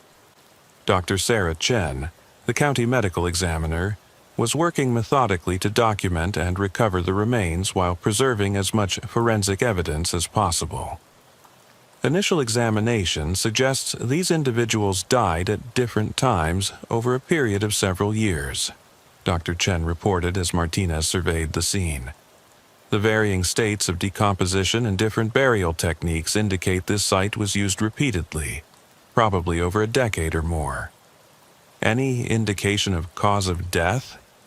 Too early to say definitively, but I'm seeing evidence of trauma on several of the remains. Gunshot wounds, blunt force trauma. These people didn't die from natural causes. Martinez organized a systematic search of the entire Morrison property, bringing in additional resources from the Texas Rangers and the State Crime Lab. The investigation expanded beyond the initial burial site, as ground-penetrating radar revealed anomalies in several other locations around the ranch. Over the next 3 days, the search uncovered 2 additional burial sites containing a total of 11 more bodies. The victims ranged in age from children to elderly adults, and preliminary examination suggested they had been killed over a period spanning from the late 1980s to the early 2000s. The systematic nature of the burials and the location on one of the county's most prominent properties indicated a level of organization and protection that could only have been possible with law enforcement involvement. The discovery of Sheriff Brennan's badge among the remains was the first piece of evidence directly linking the murders to official corruption, but it was far from the last. As forensic investigators processed the crime scenes, they found additional items that painted a disturbing picture of law enforcement complicity in systematic murder. A second badge, this one belonging to Deputy Chief Ray Patterson, who had served under Brennan throughout the 1990s. An evidence bag containing driver's licenses from victims, stamped with the official seal of the Cottonwood County Sheriff's Department. Most damning was a handwritten log, preserved in a waterproof container, that documented dates, names, and what appeared to be payment amounts associated with each burial. "This isn't random violence," Martinez told the Texas Ranger captain who was now leading the investigation. "This is organized crime with law enforcement protection. Someone was using the sheriff's department to facilitate murder, and Edgar Morrison's ranch as a disposal site." Captain David Rodriguez, a 30-year veteran of complex rural investigations, reviewed the evidence with the grim expression of someone who had seen similar cases before. "Pattern suggests contract killings," he observed. "Victims from out of county, systematic disposal, careful record keeping. Someone was running a murder-for-hire operation and using official law enforcement resources to cover it up." The investigation into the Morrison Ranch murders transformed Cottonwood County from a quiet rural community into the center of a statewide corruption probe. The Texas Rangers established a task force specifically dedicated to examining decades of suspicious deaths, missing persons cases, and unexplained disappearances that might be connected to the conspiracy. Martinez found herself in the unprecedented position of investigating her own department's history. Reviewing case files and incident reports dating back to the 1980s, with the knowledge that some of her predecessors had been involved in systematic murder. The psychological impact was devastating. Every case, every decision, every official action taken by the department during those years was now suspect. "I've been carrying on the work of murderers," she confided to her husband during one of the many sleepless nights that followed the discovery. "Every tradition, every procedure, every relationship in this department was potentially contaminated by what they were doing." The task force began by creating a comprehensive database of all deaths, disappearances, and missing persons cases in Cottonwood County and surrounding areas during the period when the murders appeared to have taken place. The pattern that emerged was both subtle and horrifying.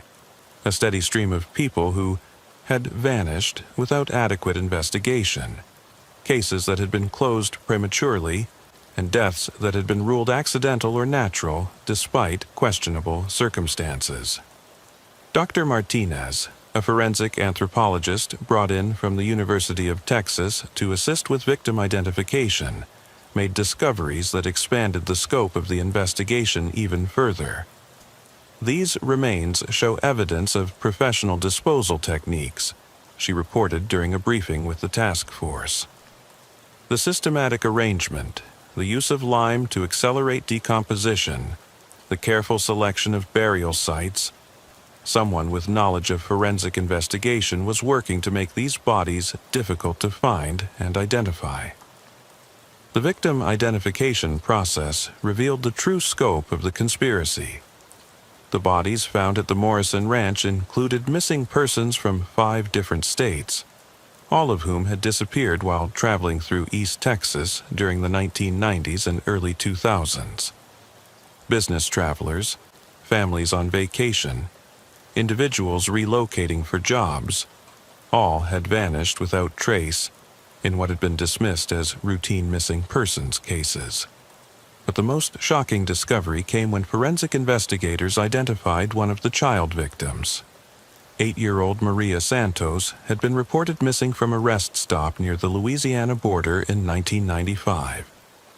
Her family had been traveling from California to visit relatives in Mississippi when she disappeared, while her parents were inside paying for gas. The case had received national media attention, with extensive searches conducted by multiple law enforcement agencies. The Santos case was one of the biggest investigations in East Texas history, Captain Rodriguez explained during a press conference. Hundreds of officers, volunteers, and federal agents spent months searching for this child.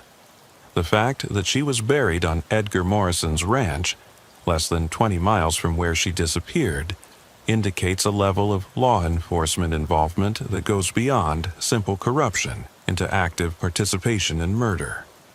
The revelation that Maria Santos had been killed and buried by the very officers who had pretended to search for her sent shockwaves through law enforcement communities across Texas.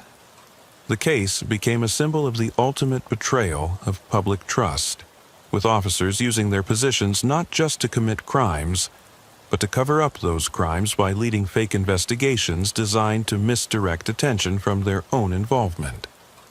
Martinez ordered a complete review of all evidence from the Santos case, including witness statements, search records, and communication logs. The review revealed a pattern of misdirection and delay that now appeared deliberate rather than incompetent. Key search areas had been inexplicably excluded from systematic coverage. Witness reports of suspicious vehicles near the rest stop had been dismissed without adequate follow-up. Most damning radio communications from the day Maria disappeared showed Sheriff Brennan personally directing search efforts away from the Morrison Ranch area, claiming it had already been thoroughly checked.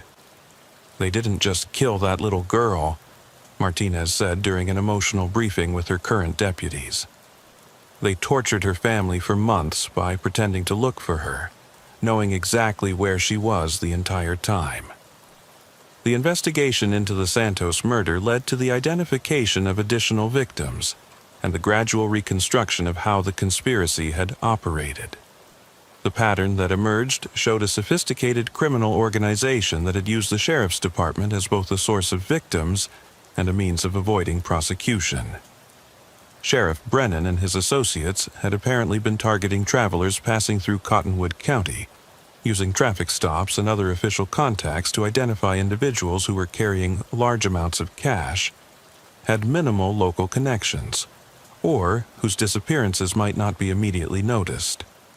Victims were then killed, their bodies disposed of at the Morrison Ranch, and their property stolen and sold through a network of accomplices.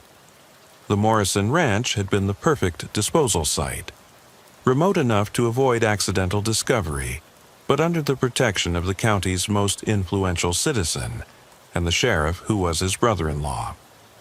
Edgar Morrison's political connections had ensured that the property was never subjected to the kind of official scrutiny that might have revealed the buried remains.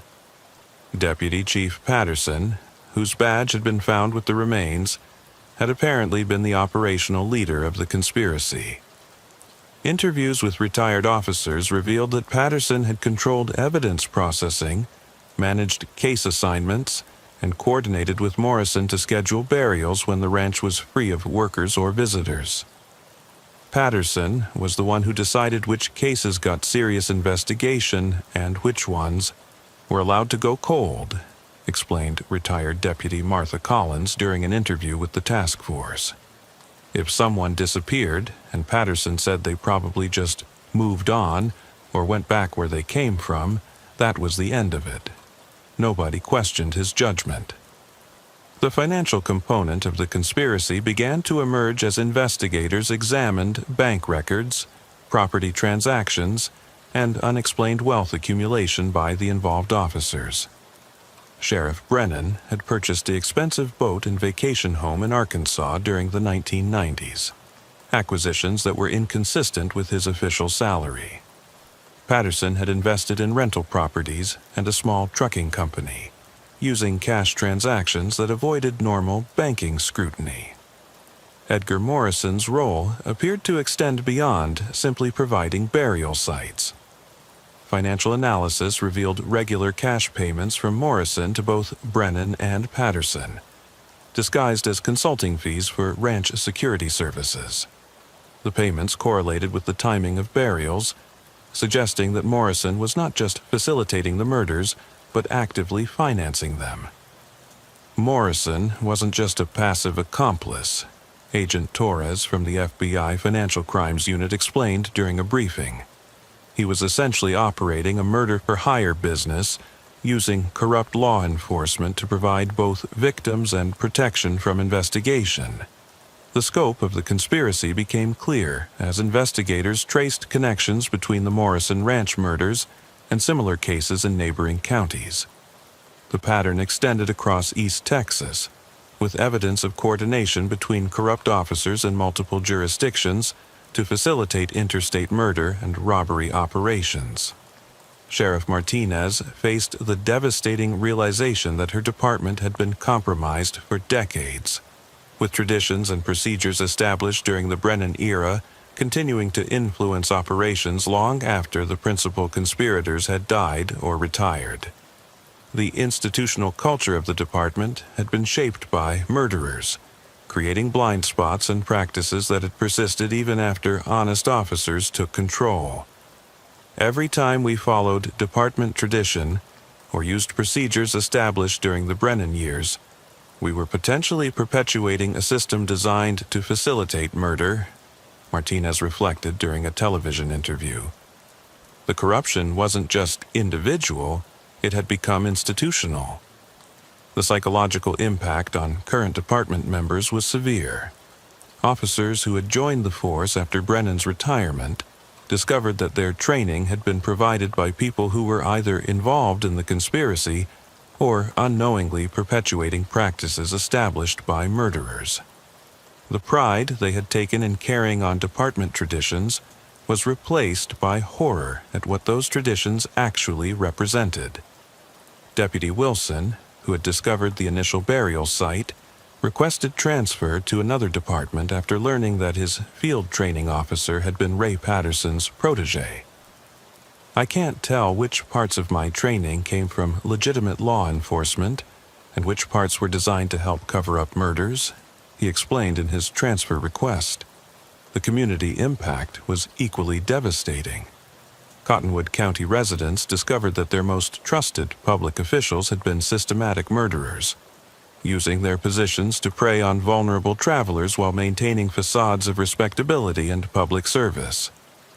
The annual barbecue at Edgar Morrison's ranch, attended by hundreds of community leaders, had been held on ground that contained the bodies of murder victims.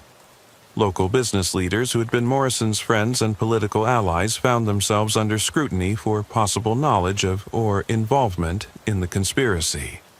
The county commissioner, who had been Morrison's closest political associate, was arrested when investigators discovered he had helped arrange fake bills of sale for stolen vehicles belonging to murder victims. Mayor Patricia Gonzalez, whose family had been friends with the Morrisons for 3 generations, struggled with the revelation that her childhood memories of pleasant visits to the ranch were connected to a site of systematic murder. I played in those fields where they buried those people, she said during a town hall meeting. My children had birthday parties at that house. How do you process something like that? The investigation revealed that the conspiracy had extended into multiple areas of county government. The county judge who had overseen Morrison's estate after his death had been involved in covering up financial irregularities that were now understood to be connected to the murder operation. The district attorney who had prosecuted cases during the Brennan era had been suspiciously ineffective in cases involving serious crimes that might have exposed the conspiracy. Dr. Richardson, the forensic psychiatrist who had studied the earlier Hutchins case, was brought in to help understand the psychology of institutional corruption on the scale revealed in Cottonwood County. His analysis revealed how corruption could become self-perpetuating within small organizations where personal relationships and shared secrets created powerful incentives for continued participation. The Morrison Ranch conspiracy represents a perfect storm of rural corruption, Dr. Richardson explained during a presentation to law enforcement professionals. Small departments with limited oversight, powerful local figures with economic and political influence, and a closed community culture that discourages questioning authority figures. Once the conspiracy was established, it became nearly impossible for honest officers to challenge it without destroying their careers and potentially their lives. The investigation also revealed the vulnerability of travelers in rural areas where corrupt law enforcement could operate with impunity. The victims of the Morrison Ranch murders had been selected specifically because they were outsiders with limited local connections, making them perfect targets for officers who could control the investigation of their own crimes. Patricia Kellum, whose experience as a victim in the earlier Hutchins case had made her an advocate for travelers' safety, testified before the Texas legislature about the systemic vulnerabilities that both cases had exposed. Rural travelers face unique risks because they depend entirely on local law enforcement for protection, she explained. When that law enforcement is compromised, travelers become prey rather than protected citizens. The Morrison Ranch case prompted comprehensive reforms in rural law enforcement oversight and accountability.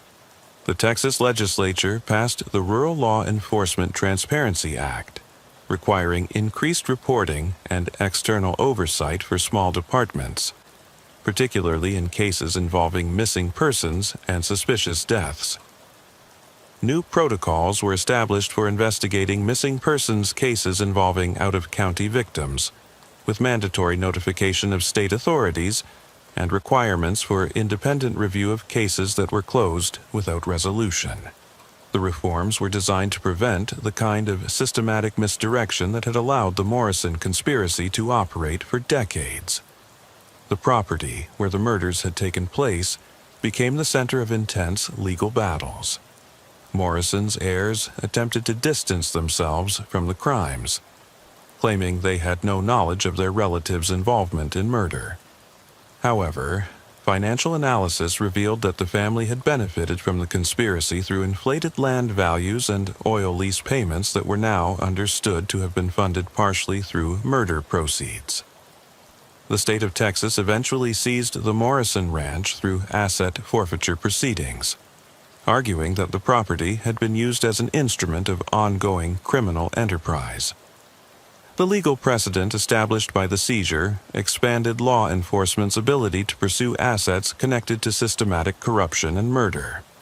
Victim families filed civil lawsuits against Morrison's estate, Cottonwood County, and other entities that had benefited from or facilitated the conspiracy.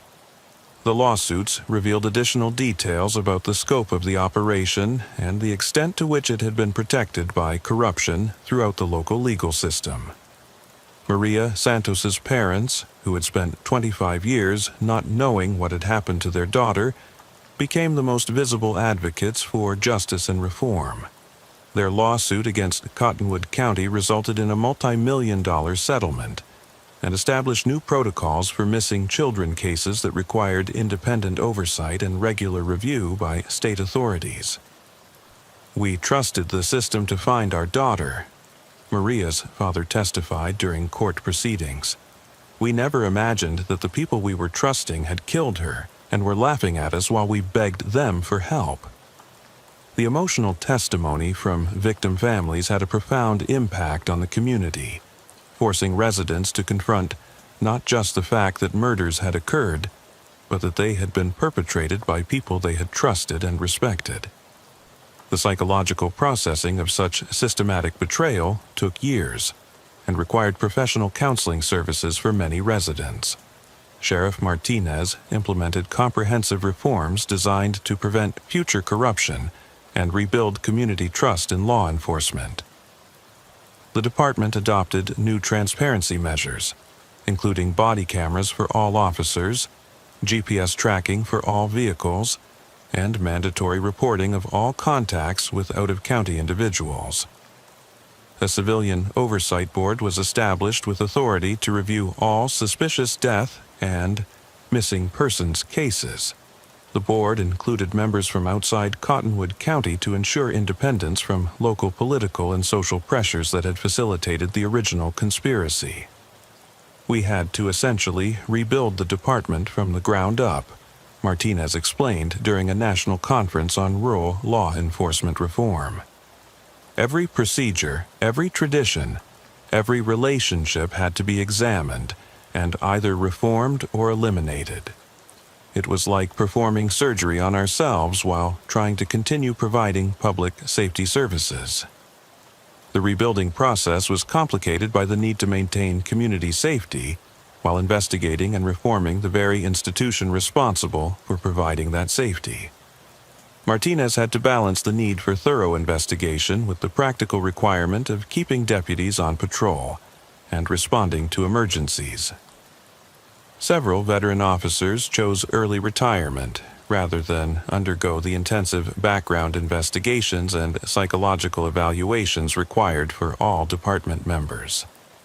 The exodus of experienced personnel created operational challenges, but also opportunities to establish new cultures and practices based on legitimate law enforcement principles rather than criminal conspiracy. The recruitment of new officers was particularly challenging, as qualified candidates were reluctant to join a department with such a tainted history. Martinez had to travel throughout Texas to find officers willing to transfer to Cottonwood County, often accepting lower salaries and dealing with community suspicion as a part of the rebuilding process. Training new officers required developing entirely new curricula that emphasized ethical decision-making, transparency, and accountability. The traditional field training programs that had been used for decades were abandoned in favor of approaches developed by police academies and departments with strong reputations for integrity. The community healing process was equally complex and ongoing.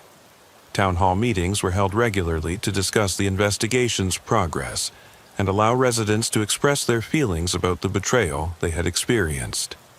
Mental health services were expanded to help people process the trauma of learning that their most trusted public officials had been systematic murderers. Religious leaders throughout the county struggled with their own connections to the conspiracy. Several pastors had been close friends with Edgar Morrison and had blessed the annual barbecues that were now understood to have been held on burial grounds. The spiritual dimensions of such systematic evil challenged theological understandings and required extensive counseling and prayer for many community members. The annual Morrison Barbecue, which had been a highlight of the county's social calendar for decades, was permanently discontinued. The site where it had been held was eventually converted into a memorial garden for the victims of the conspiracy, providing a place for reflection and remembrance rather than celebration. Economic impacts of the scandal were significant and long-lasting. Property values throughout the county declined as the national media attention made Cottonwood County synonymous with corruption and murder. Businesses dependent on outside customers, such as restaurants and motels, saw reduced patronage as people avoided the area. The oil and gas industry, which provided significant tax revenue for the county, was affected as companies became reluctant to invest in an area with such negative publicity. Several lease agreements were terminated or not renewed, creating budget challenges for county government that persisted for years. Tourism, which had been a growing part of the local economy based on the area's historical sites and outdoor recreation opportunities, virtually disappeared as potential visitors associated the county with murder and corruption rather than scenic beauty and rural hospitality. Recovery efforts focused on demonstrating that the county had learned from the scandal and implemented comprehensive reforms to prevent future corruption. A new economic development strategy emphasized transparency, accountability, and ethical governance as key selling points for potential investors and visitors. The Texas Rangers maintained a permanent presence in Cottonwood County for several years after the initial investigation, providing oversight and assistance as the local department rebuilt itself. The Rangers' involvement helped restore some community confidence in law enforcement while ensuring that reforms were properly implemented and maintained. Federal involvement in the case continued for years as investigators worked to identify additional victims and trace the full extent of the criminal network. The FBI's involvement brought resources and expertise that were essential for unraveling decades of systematic corruption and murder. Interstate cooperation became crucial as investigators discovered that the Morrison Ranch conspiracy had connections to similar operations in Louisiana, Arkansas, and Oklahoma. The network of corrupt law enforcement officers had apparently extended across state lines, facilitating the movement of victims and the disposal of evidence. The conviction of surviving conspirators was complicated by the passage of time and the death of key participants. Sheriff Brennan had died of natural causes in 2010, taking his secrets with him to the grave. Edgar Morrison's death in 2017 had eliminated the conspiracy's central figure before his role could be fully investigated. Ray Patterson, the former deputy chief whose badge had been found with the remains, was still alive but suffering from advanced dementia that made prosecution impossible. His condition prevented him from standing trial, but also meant that crucial information about the conspiracy's operations might never be recovered. 3 surviving accomplices were eventually convicted on various charges related to the conspiracy. County Commissioner Frank Torres received a life sentence for his role in facilitating murders and covering up evidence. Former District Attorney Robert Mills was convicted of conspiracy and sentenced to 25 years in prison. Deputy Sheriff James Crawford, who had been Patterson's protege, was convicted of murder and sentenced to death. The trials revealed additional details about the conspiracy's operations, but also highlighted how much information had been lost due to the deaths of key participants and the passage of time. Many questions about specific victims and the full scope of the operation remained unanswered, creating ongoing frustration for victim families and investigators. Dr. Chen's forensic analysis of the remains continued for years after their initial discovery, as new techniques and technologies allowed for more detailed examination of evidence. Advanced DNA analysis led to the identification of additional victims and provided crucial evidence for the prosecutions of surviving conspirators. The scientific investigation became a case study in forensic anthropology and archaeology, with the techniques developed for the Morrison Ranch excavations being adopted by investigators working on similar cases throughout the United States. The systematic approach to recovering and analyzing decades-old remains set new standards for handling complex burial sites. Academic researchers from multiple universities studied the Morrison Ranch case as an example of institutional corruption and its long-term effects on communities. The case became a standard example in criminal justice programs, illustrating how corruption could become self-perpetuating within small organizations with limited external oversight. The psychological research conducted on the case revealed new insights into how communities process massive betrayals of trust by authority figures. The long-term effects on community cohesion, civic engagement, and trust in institutions provided valuable information for other communities dealing with similar scandals. Sheriff Martinez's leadership during the investigation and rebuilding process became a model for other law enforcement executives dealing with inherited corruption. Her approach of complete transparency, systematic reform, and community engagement was studied and emulated by departments throughout the United States. The Morrison Ranch case taught us that corruption isn't just about individual bad actors, Martinez reflected during a presentation to the International Association of Chiefs of Police. It's about systems and cultures that allow corruption to flourish. Preventing future corruption requires not just punishing individual officers, but fundamentally changing the institutional environment that made their crimes possible. The memorial established for the victims of the Morrison Ranch conspiracy became a place of pilgrimage for families affected by similar crimes, and a symbol of the importance of maintaining vigilance against corruption in all its forms. The memorial includes the names of all identified victims and a commitment to continue working to identify those who remain unknown.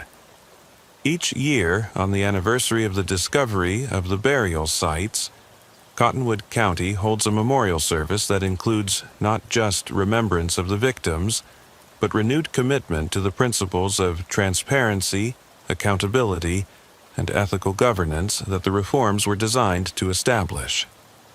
Law enforcement agencies throughout Texas participate in annual training exercises based on lessons learned from the Morrison Ranch case. The exercises focus on recognizing signs of institutional corruption, maintaining ethical standards under pressure, and protecting vulnerable populations from predatory law enforcement officers. The case continues to influence law enforcement practices and community oversight throughout rural America.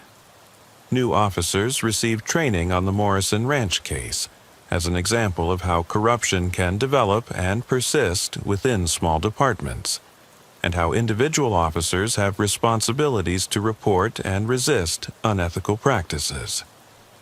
The landscape of Cottonwood County remains much the same as it was before the scandal. Rolling hills covered with cattle pastures and oil derricks, small towns connected by farm-to-market roads, communities where everyone knows everyone else. But the social fabric of the county was permanently altered by the revelation that systematic murder had been committed by the very people entrusted with protecting public safety. The Morrison Ranch House was eventually demolished, its limestone blocks used to construct the foundation of the county's new Emergency Services Center. The symbolism was intentional, using materials from a site of corruption to build a facility dedicated to honest public service and community protection. The cottonwood trees that gave the county its name still line the creeks and provide shade for cattle during hot summer days.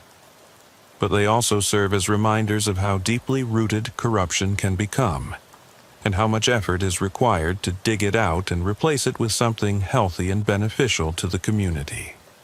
For Sheriff Martinez, who continued serving Cottonwood County through the most difficult period in its history, the Morrison Ranch case represents both the worst betrayal of public trust imaginable and proof that communities can recover from even the most systematic corruption if they're willing to confront uncomfortable truths and commit to genuine reform.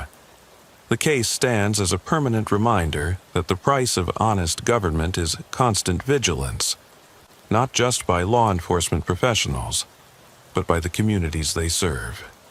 The citizens of Cottonwood County learned that democracy requires active participation and oversight, even when, especially when, it means questioning the integrity of people they want to trust. In the end, the Morrison Ranch murders revealed that corruption is not just a failure of individual character, but a systemic problem that requires systematic solutions. The reforms implemented in Cottonwood County serve as a model for other rural communities seeking to prevent the kind of institutional corruption that can transform law enforcement from protectors into predators. The story of the Morrison Ranch conspiracy will be remembered not just as a crime story, but as a lesson in how communities can be betrayed by those they trust most, and how they can recover from that betrayal through commitment to transparency, accountability, and the principles of democratic governance that make honest law enforcement possible. Today, travelers passing through Cottonwood County see a landscape that appears peaceful and prosperous, with well-maintained farms and friendly small towns that embody the best of rural Texas values. What they don't see is the extensive work that went into rebuilding trust, reforming institutions, and ensuring that the corruption that once flourished there can never take root again. The memorial to the victims of the Morrison Ranch murders stands as a permanent reminder that the price of freedom is eternal vigilance, and that the most dangerous threats to public safety sometimes come not from criminals operating outside the law, but from those who corrupt the law itself for their own evil purposes. The cottonwood trees continue to grow along the creeks of the county that bears their name, their deep roots a symbol of both the persistence of corruption and the possibility of renewal when communities commit themselves to justice, truth, and the protection of the innocent. Sheriff Thomas Caldwell had always prided himself on knowing every family, every business, and every potential source of trouble in Piney Woods County, Texas.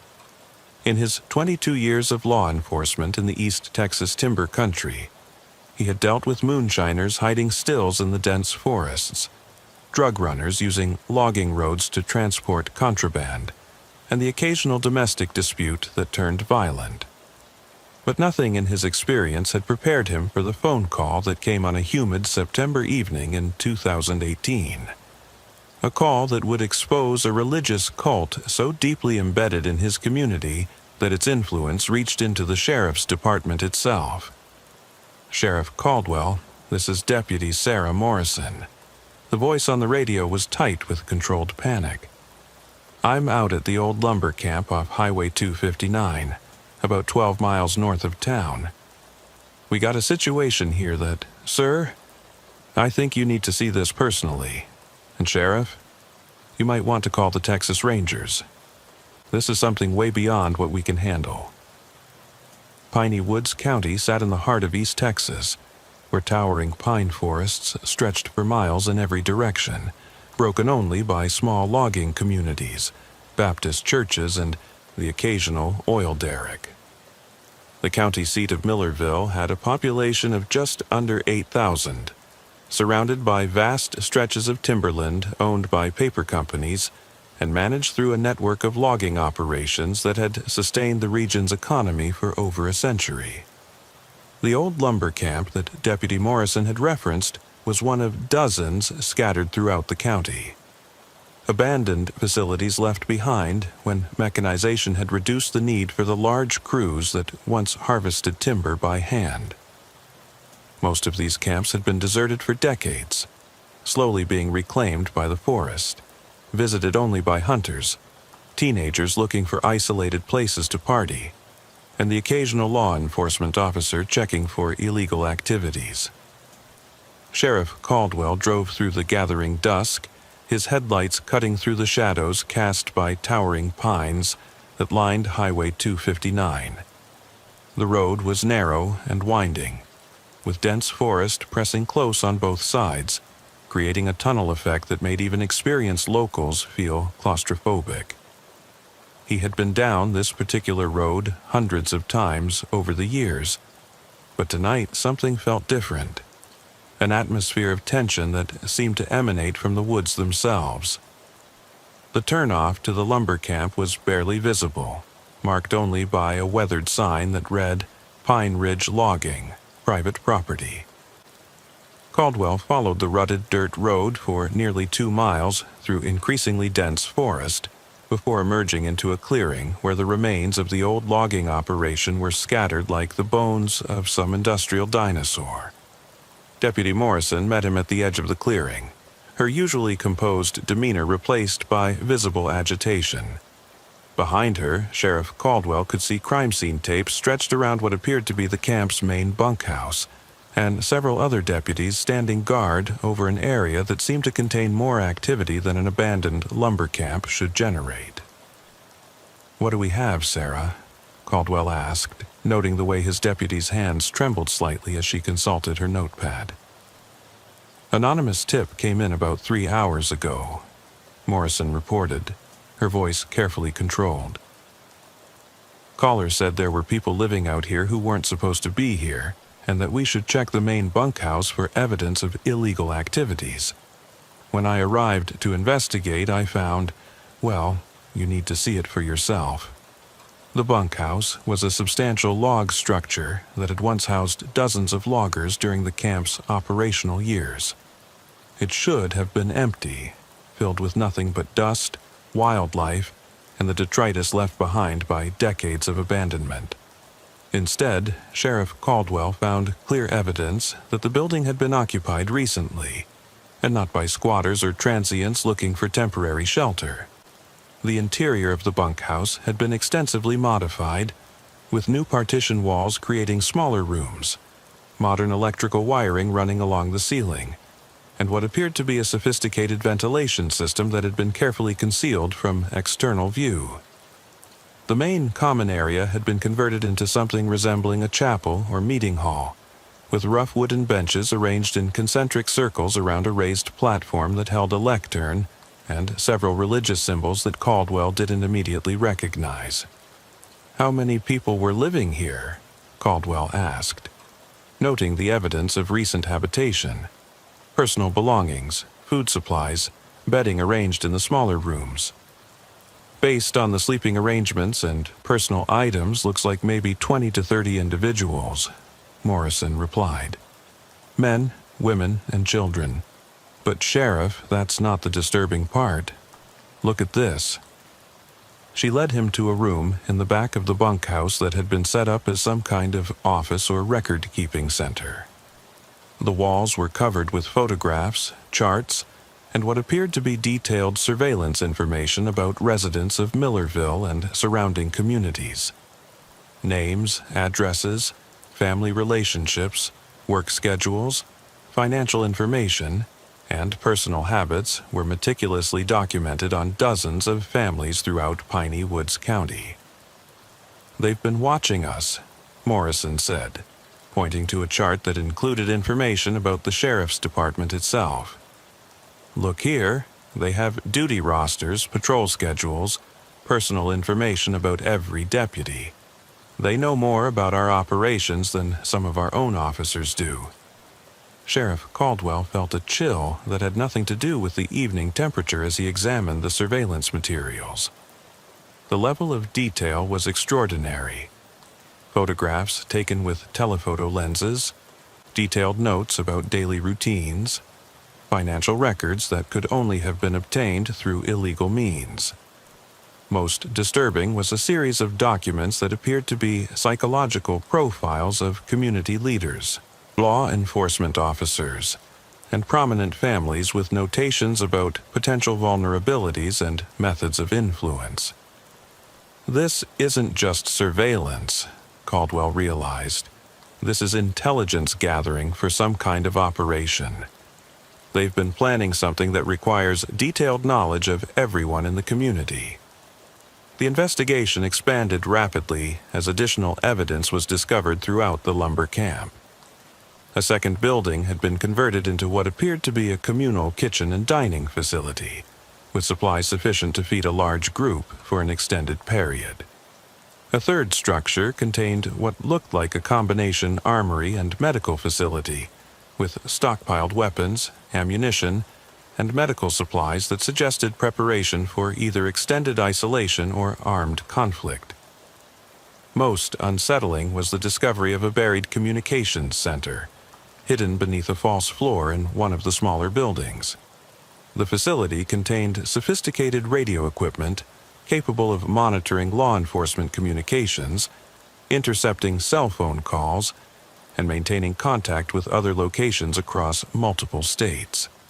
The equipment was professional grade, far beyond what might be expected for an isolated religious community. Whoever was running this operation had serious resources and technical expertise, observed Captain David Rodriguez of the Texas Rangers, who arrived at the scene within hours of Sheriff Caldwell's call for assistance. This isn't a group of religious extremists hiding in the woods. This is an organized operation with significant funding and advanced capabilities. The abandoned lumber camp was processed as a crime scene, with forensic teams working to document evidence and gather intelligence about the group that had been operating there. The level of organization and preparation they discovered painted a picture of a sophisticated operation that had been years in the planning and implementation. Analysis of the surveillance materials revealed that the group had been monitoring Piney Woods County residents for at least 2 years, gathering information that could be used for blackmail, manipulation, or recruitment. The psychological profiles were particularly disturbing, showing detailed analysis of individual weaknesses, fears, and motivations that could be exploited by skilled manipulators. They weren't just watching people randomly, explained FBI behavioral analyst Dr. Jennifer Walsh during a briefing with local law enforcement. They were conducting systematic intelligence gathering designed to identify individuals who could be recruited, coerced, or eliminated based on their potential threat to whatever the group was planning. The religious symbols found throughout the camp were analyzed by experts in cult behavior and extremist groups. The symbols combined elements from various traditions, Christian mysticism, New Age spirituality, and some iconography that appeared to be unique to this particular group. The mixture suggested a syncretic belief system designed to appeal to people from different religious backgrounds while maintaining central control through a charismatic leader. Classic cult recruitment and control techniques, Dr. Walsh explained. They create a belief system that incorporates familiar elements from mainstream religions while adding unique aspects that can only be understood through the group's leadership.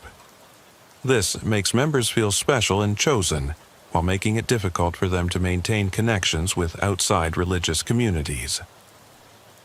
The search for the cult members who had been living at the lumber camp became a priority for law enforcement agencies throughout East Texas. The sophisticated nature of their operation and the level of intelligence they had gathered about local communities suggested they posed a significant threat to public safety, whether through direct violence or more subtle forms of manipulation and coercion. The breakthrough came when forensic analysis of documents found at the camp revealed connections to a registered religious organization called the Whispering Pines Collective, which had been operating legally in Piney Woods County for over 3 years. The organization had been granted tax-exempt status as a religious group and had maintained a public face through a small church in Millerville and various community service activities. They were hiding in plain sight, Sheriff Caldwell realized as he reviewed the documentation, running a legitimate religious organization as a front while conducting intelligence operations and planning whatever they were really up to. The Whispering Pines Collective had been led by a charismatic preacher named Samuel Wright, who had arrived in Millerville in 2015 and quickly established himself as a respected member of the religious community. Wright had been involved in interfaith activities, community service projects, and had even provided chaplain services for the sheriff's department during times of crisis. "He was at my daughter's wedding," Sheriff Caldwell told the investigative team, his voice heavy with the realization of how thoroughly he and his community had been deceived. "Gave the blessing at our annual law enforcement memorial service. I trusted him with some of the most important moments in our community's life." The investigation into Samuel Wright revealed a disturbing pattern of manipulation and deception spanning multiple states and decades. Wright was actually Samuel Morrison, a former military intelligence officer who had been discharged under suspicious circumstances in 2010. After leaving the military, he had used his intelligence training to establish and lead various religious groups that served as fronts for criminal activities. Wright specialized in what we call deep infiltration, explained FBI Special Agent Rebecca Torres, who had been tracking Morrison's activities across several states. He would establish legitimate religious organizations in rural communities, build trust and relationships over several years, then use that position to gather intelligence for various criminal purposes. Previous investigations had linked Morrison to identity theft rings, financial fraud schemes, and at least one case of systematic blackmail of community leaders. His method was always the same: establish a religious organization, become a trusted community leader, gather compromising information about residents, then exploit that information for criminal gain before disappearing and starting over in a new location. The lumber camp operation was his most sophisticated yet, Agent Torres continued. Instead of just gathering information for immediate criminal exploitation, he was building a long-term intelligence network that could support much larger operations. The search for Morrison and his followers intensified as law enforcement agencies recognized the potential threat posed by a cult leader with military intelligence training and access to advanced surveillance equipment. The group's sudden disappearance from the lumber camp suggested they had been warned about the investigation, raising concerns about possible informants within local law enforcement or government. The breakthrough came when analysis of the communications equipment revealed regular contact with similar groups in Louisiana, Arkansas, and Oklahoma. The network appeared to be part of a larger organization that was coordinating activities across multiple states, sharing intelligence and resources to support operations that individual cells couldn't accomplish alone. "We're not dealing with an isolated cult," Captain Rodriguez reported to a joint task force of federal and state investigators. "This is a network of organized groups using religious cover to conduct intelligence operations, recruit followers, and prepare for some kind of coordinated action across the rural South." The investigation revealed that the Whispering Pines Collective was part of what Morrison called the New Covenant Network, a loose confederation of religious groups that shared an apocalyptic belief system centered on the coming collapse of the United States government and the need for true believers to establish independent communities that could survive the chaos. The network's ideology combined religious extremism with anti-government sentiment, survivalist philosophy, and elaborate conspiracy theories about government surveillance and control. Morrison preached that mainstream society was corrupt and doomed, and that only those who joined his network and followed his leadership would survive the coming catastrophe. Classic cult indoctrination techniques combined with military-style organization and planning, Dr. Walsh explained during a briefing on the network's operations. Morrison was preparing his followers for what he described as a holy war against corrupt government and society, but he was also using them to gather intelligence and resources that could be exploited for criminal purposes.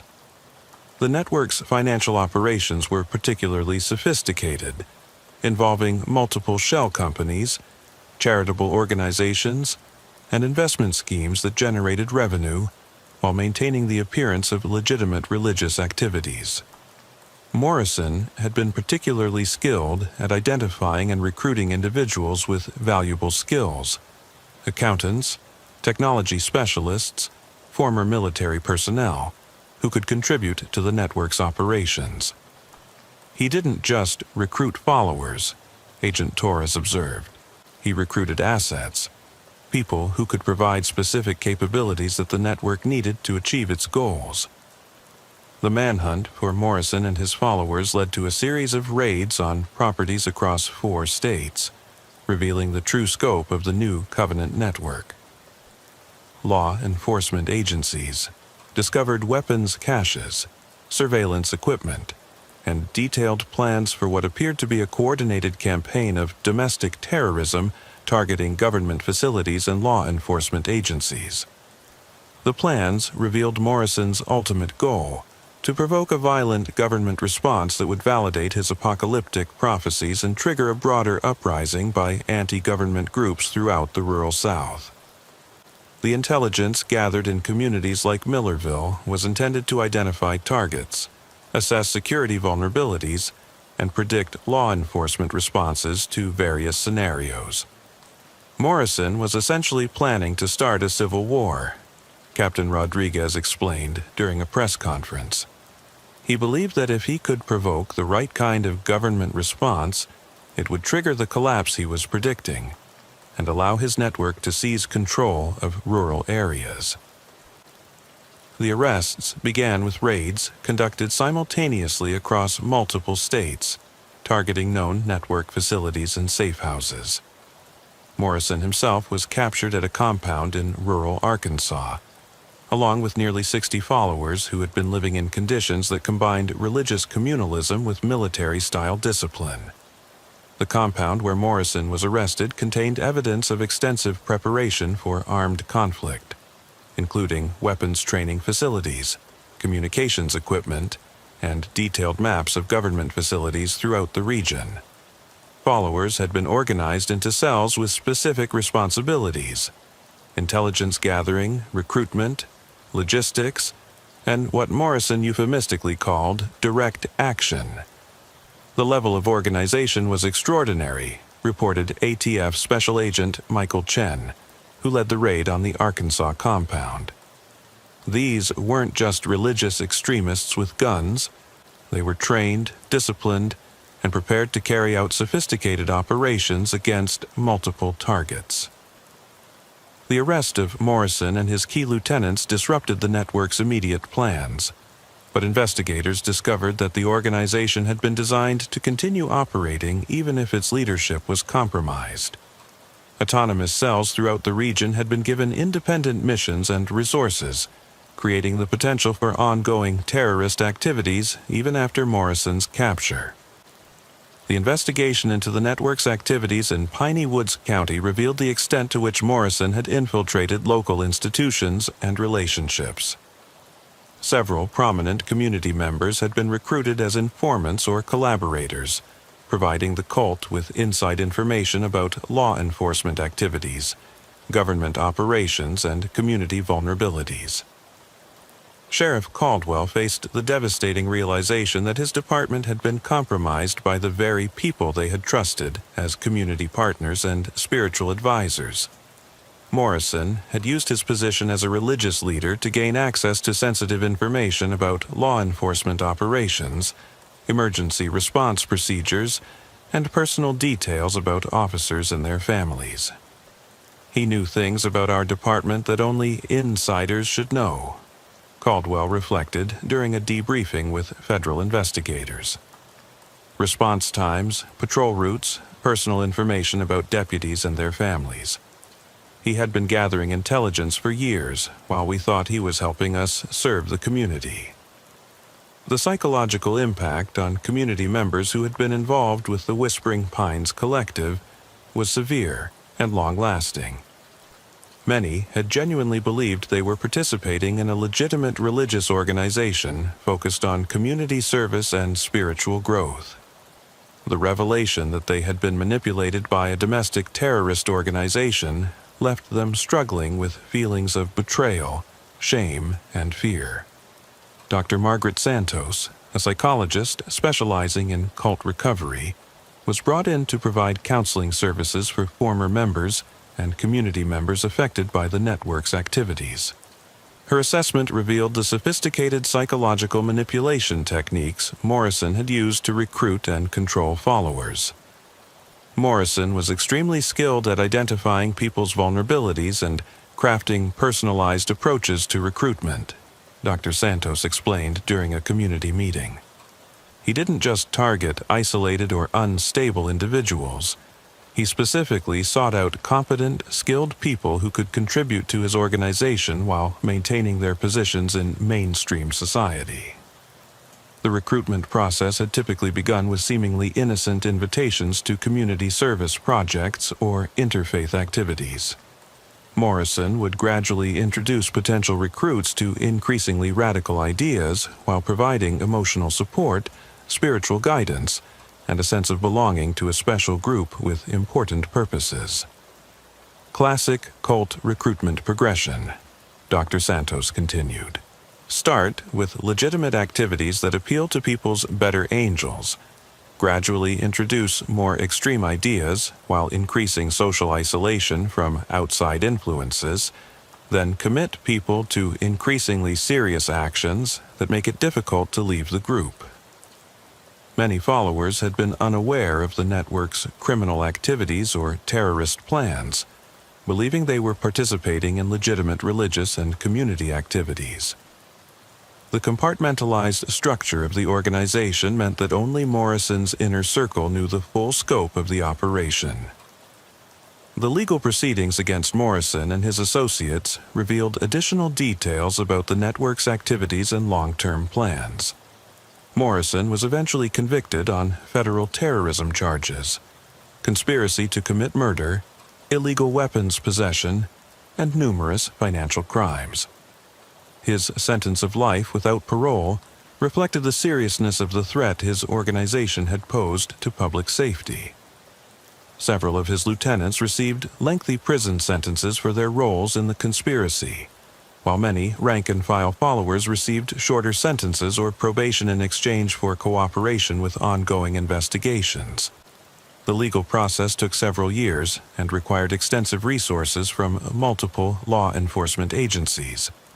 The trials provided a comprehensive look at how domestic terrorist organizations could operate within rural communities, using religious cover and social manipulation to build support networks while preparing for violent action against government targets.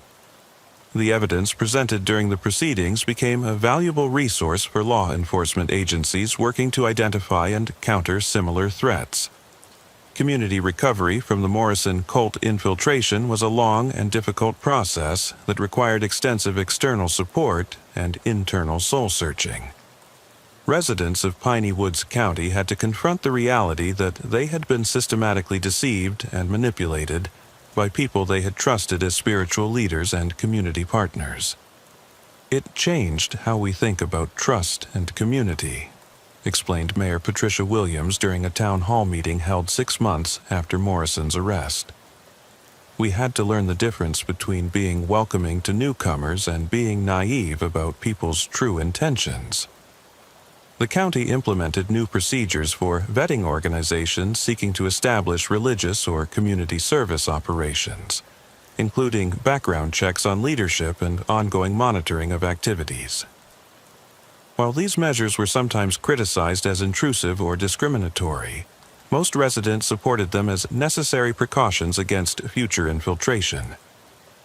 Sheriff Caldwell instituted comprehensive reforms within his department to prevent future compromise by hostile organizations. New protocols required multiple layers of approval for sharing sensitive information with outside parties, and regular security assessments were implemented to identify potential vulnerabilities. We learned that community policing and openness, while essential for effective law enforcement, also create opportunities for sophisticated adversaries, Caldwell explained during a law enforcement conference. The key is finding the right balance between accessibility and security. The physical sites used by the Morrison Network were carefully processed for evidence and then secured or demolished to prevent their use by other criminal organizations. The lumber camp where the investigation began was eventually purchased by the county and converted into a training facility for emergency responders, symbolically transforming a site of planned terrorism into a resource for community protection. The Whispering Pines Church building in Millerville was sold and converted into a community center, with the proceeds used to fund counseling services for people affected by the cult's activities. The transformation of the building from a site of deception into a genuine community resource helped residents reclaim their sense of safety and trust. Federal agencies used the Morrison case to develop new training programs for local law enforcement on recognizing and countering domestic terrorist infiltration of rural communities. The case became a standard example of how sophisticated adversaries could exploit the openness and trust that characterized small-town America. The Morrison Network succeeded because they understood rural community culture and exploited our strengths against us, explained FBI Special Agent Torres during a presentation to rural sheriffs. Our hospitality, our respect for religious belief, our assumption that people who help in the community have good intentions, all of these positive qualities were weaponized by a domestic terrorist organization. The training programs emphasize the importance of maintaining community openness while developing reasonable safeguards against infiltration and manipulation. Law enforcement officers learn to recognize signs of intelligence gathering, unusual interest in sensitive information, and attempts to build inappropriate relationships with law enforcement personnel.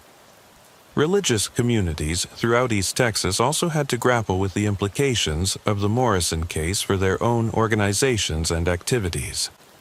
Many churches and religious groups implemented new policies for background checking leaders, monitoring financial activities, and maintaining transparency in their operations.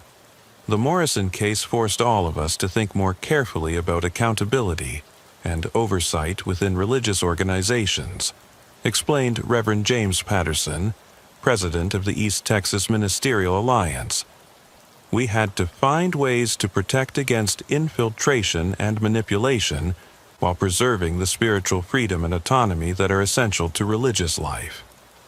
The broader implications of the case extended into discussions about domestic terrorism, religious extremism, and the vulnerabilities of rural communities to sophisticated criminal organizations. Academic researchers studied the case as an example of how modern terrorist groups could adapt traditional cult recruitment and control techniques for political purposes.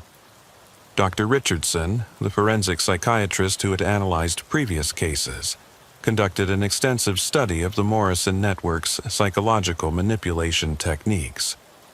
His research revealed how military intelligence training could be adapted for cult leadership and domestic terrorism operations.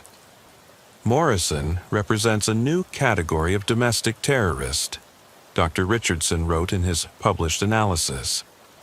He combined the psychological manipulation techniques of cult leaders with the organizational skills of military intelligence officers and the ideological framework of anti-government extremists.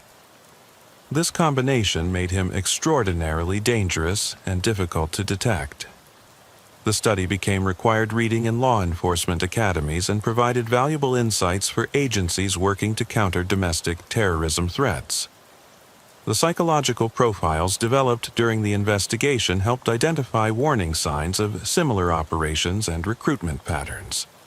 The Morrison case also influenced federal policy on monitoring domestic extremist groups and provided justification for increased resources dedicated to countering domestic terrorism.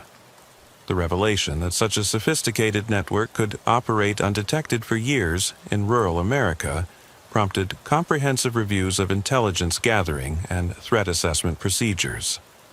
Years after Morrison's conviction, the effects of his network's activities continued to influence life in Piney Woods County.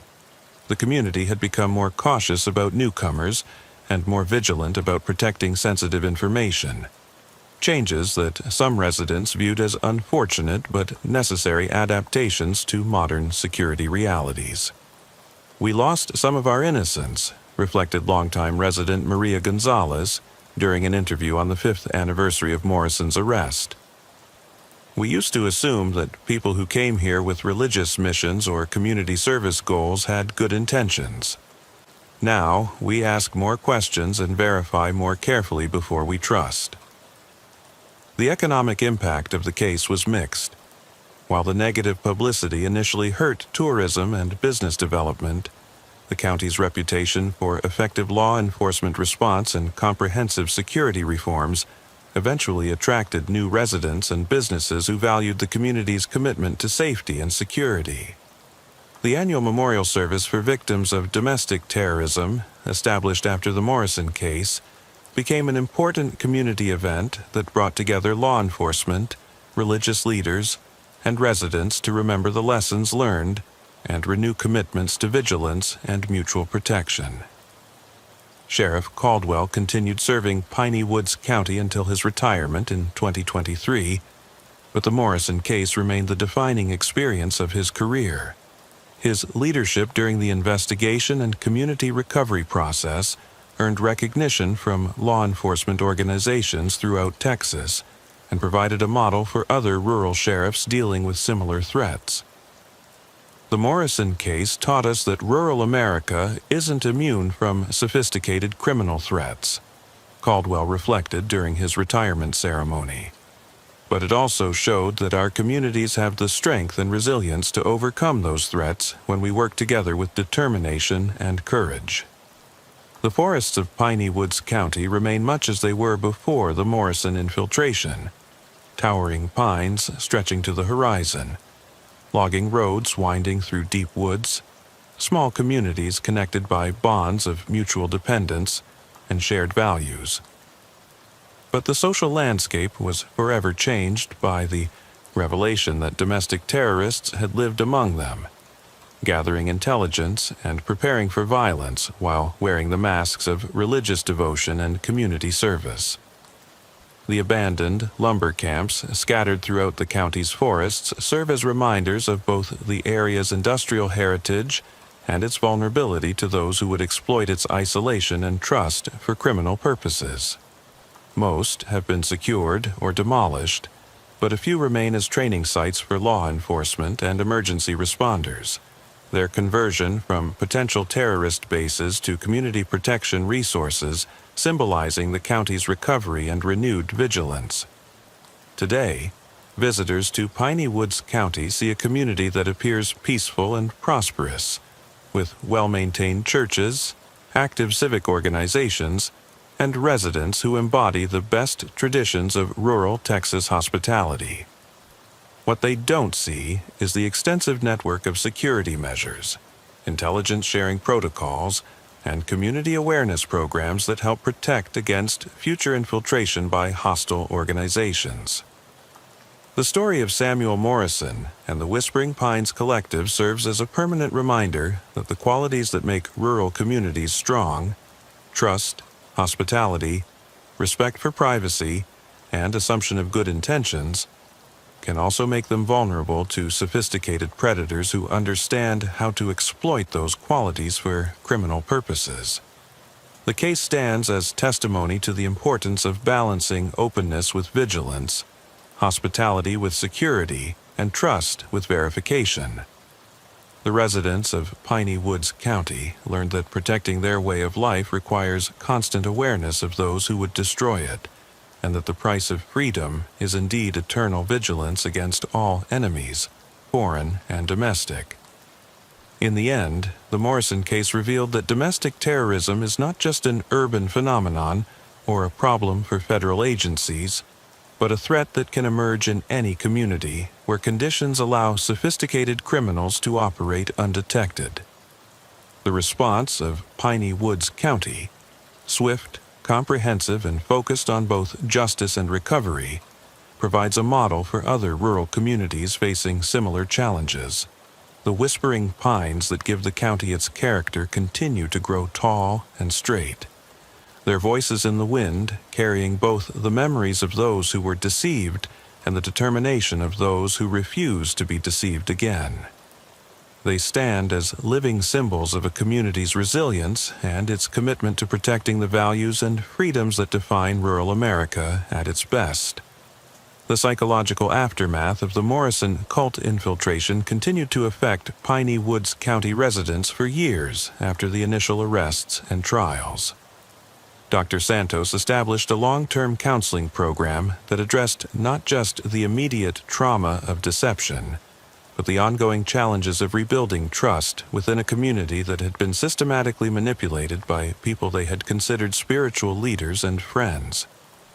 The hardest part for many survivors wasn't the initial shock of discovery, Dr. Santos explained during a presentation to mental health professionals studying cult recovery. It was the ongoing process of questioning every relationship, every memory, every decision they had made during the period of infiltration.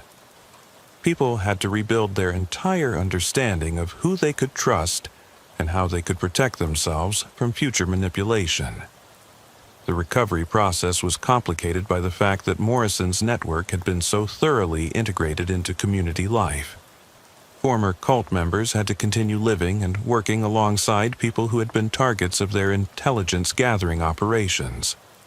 Neighbors who had been surveilled had to interact daily with people who had participated in that surveillance, even if unwittingly. Sarah Mitchell, a local schoolteacher who had been recruited into the Whispering Pines Collective through her involvement in community service projects, struggled with the realization that she had unknowingly provided information about students and families that had been incorporated into the cult's surveillance files. "I thought I was helping build stronger community connections," Sarah explained during a support group meeting. "When Samuel asked me about families who might be struggling financially or socially, I thought he was trying to identify people who could benefit from church assistance. I never imagined he was building intelligence files on vulnerable targets." The discovery that seemingly innocent conversations and community activities had been used to gather intelligence created a climate of suspicion and second-guessing that persisted long after Morrison's arrest. Residents found themselves analyzing past interactions, wondering what information they might have inadvertently provided and how it might have been used against them or their neighbors. The children, who had been part of families involved with the Whispering Pines Collective, faced particular challenges in processing their experiences. Many had been exposed to the group's extremist ideology during what they thought were normal religious education activities. Separating legitimate spiritual teachings from the apocalyptic and anti-government propaganda they had absorbed required specialized counseling approaches. Dr. Michael Rodriguez, a child psychologist brought in to work with affected families, developed new therapeutic protocols specifically for children who had been exposed to domestic terrorist ideology disguised as religious education. His work became a model for other communities dealing with similar situations. Children are particularly vulnerable to this type of manipulation because they naturally trust adult authority figures and accept what they're taught as truth, Dr. Rodriguez explained. Morrison's group was particularly insidious because they mixed legitimate religious concepts with extremist ideology in ways that made it difficult for children to distinguish between the two. The educational impact on local schools was significant, as teachers and administrators had to develop new approaches to identify and address the effects of extremist indoctrination on students.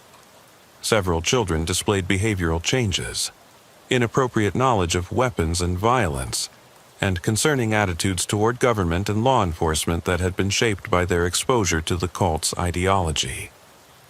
The school district implemented new training programs for teachers and staff to recognize signs of extremist influence and provide appropriate support for affected students. The programs emphasized the importance of creating safe spaces where children could express their confusion and fears without judgment, while receiving accurate information to counter the propaganda they had absorbed. The investigation into the new Covenant Network's activities revealed connections to similar groups operating throughout the rural United States, part of a broader movement of anti-government extremism that had been growing in response to social and economic changes in rural America.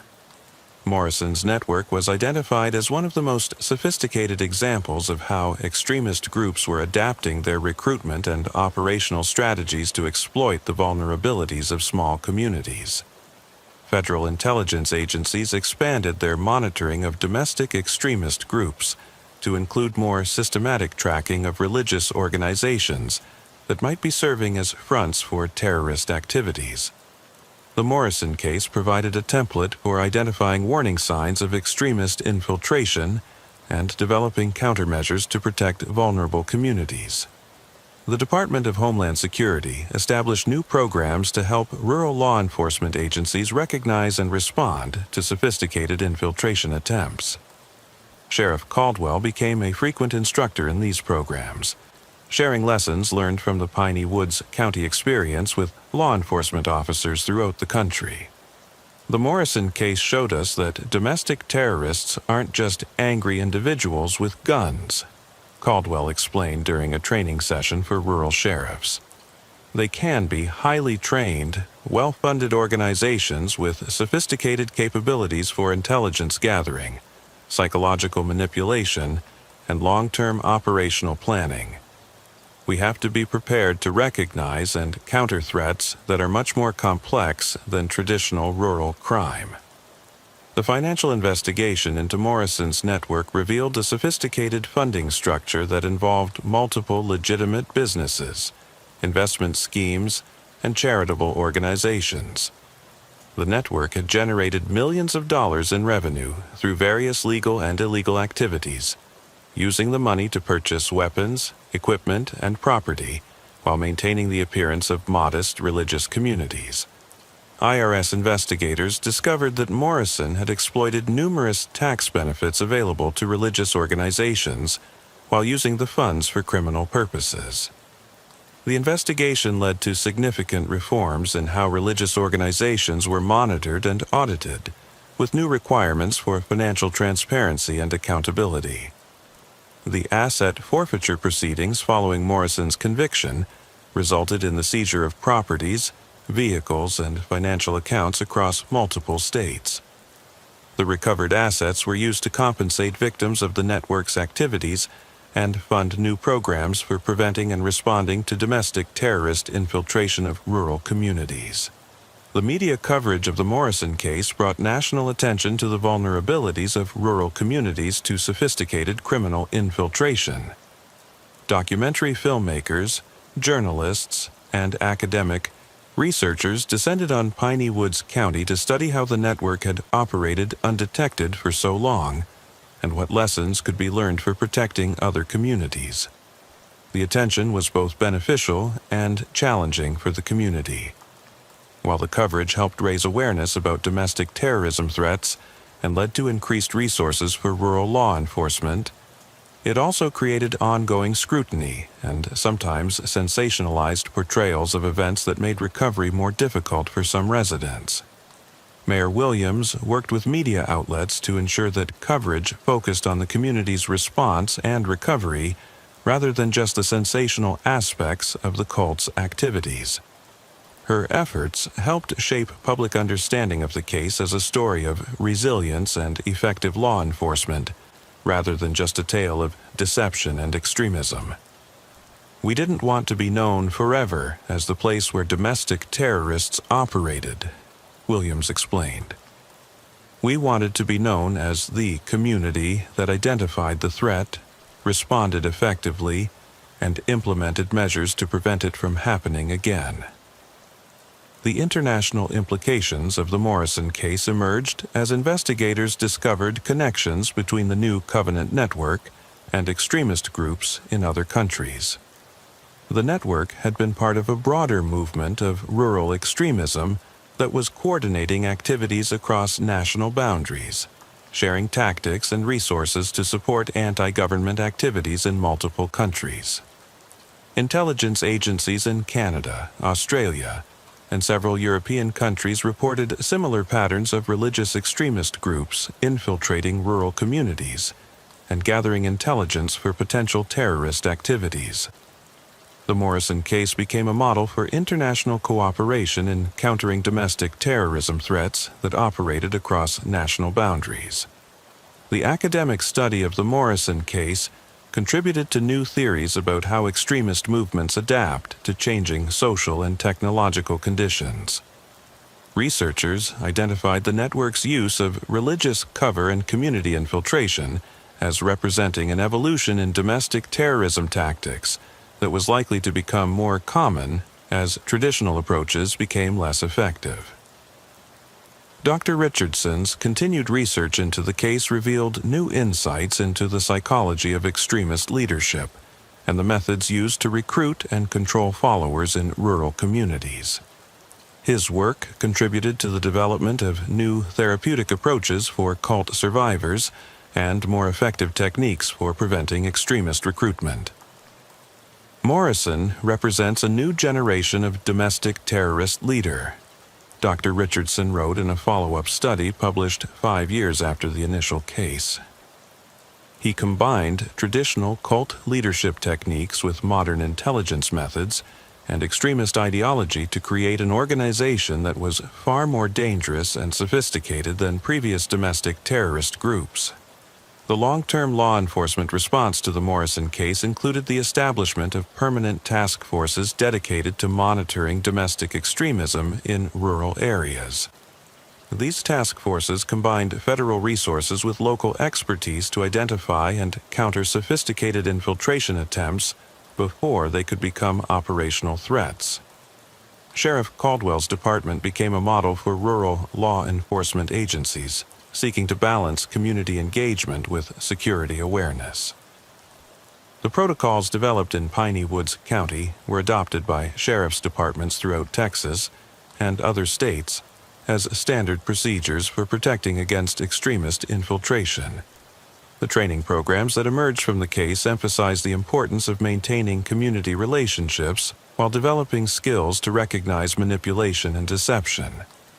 Officers learned to distinguish between legitimate religious and community activities and potentially harmful extremist operations disguised as benevolent organizations. The technological aspects of the Morrison Network's surveillance and communication capabilities led to new research into countering electronic surveillance and protecting privacy in rural communities.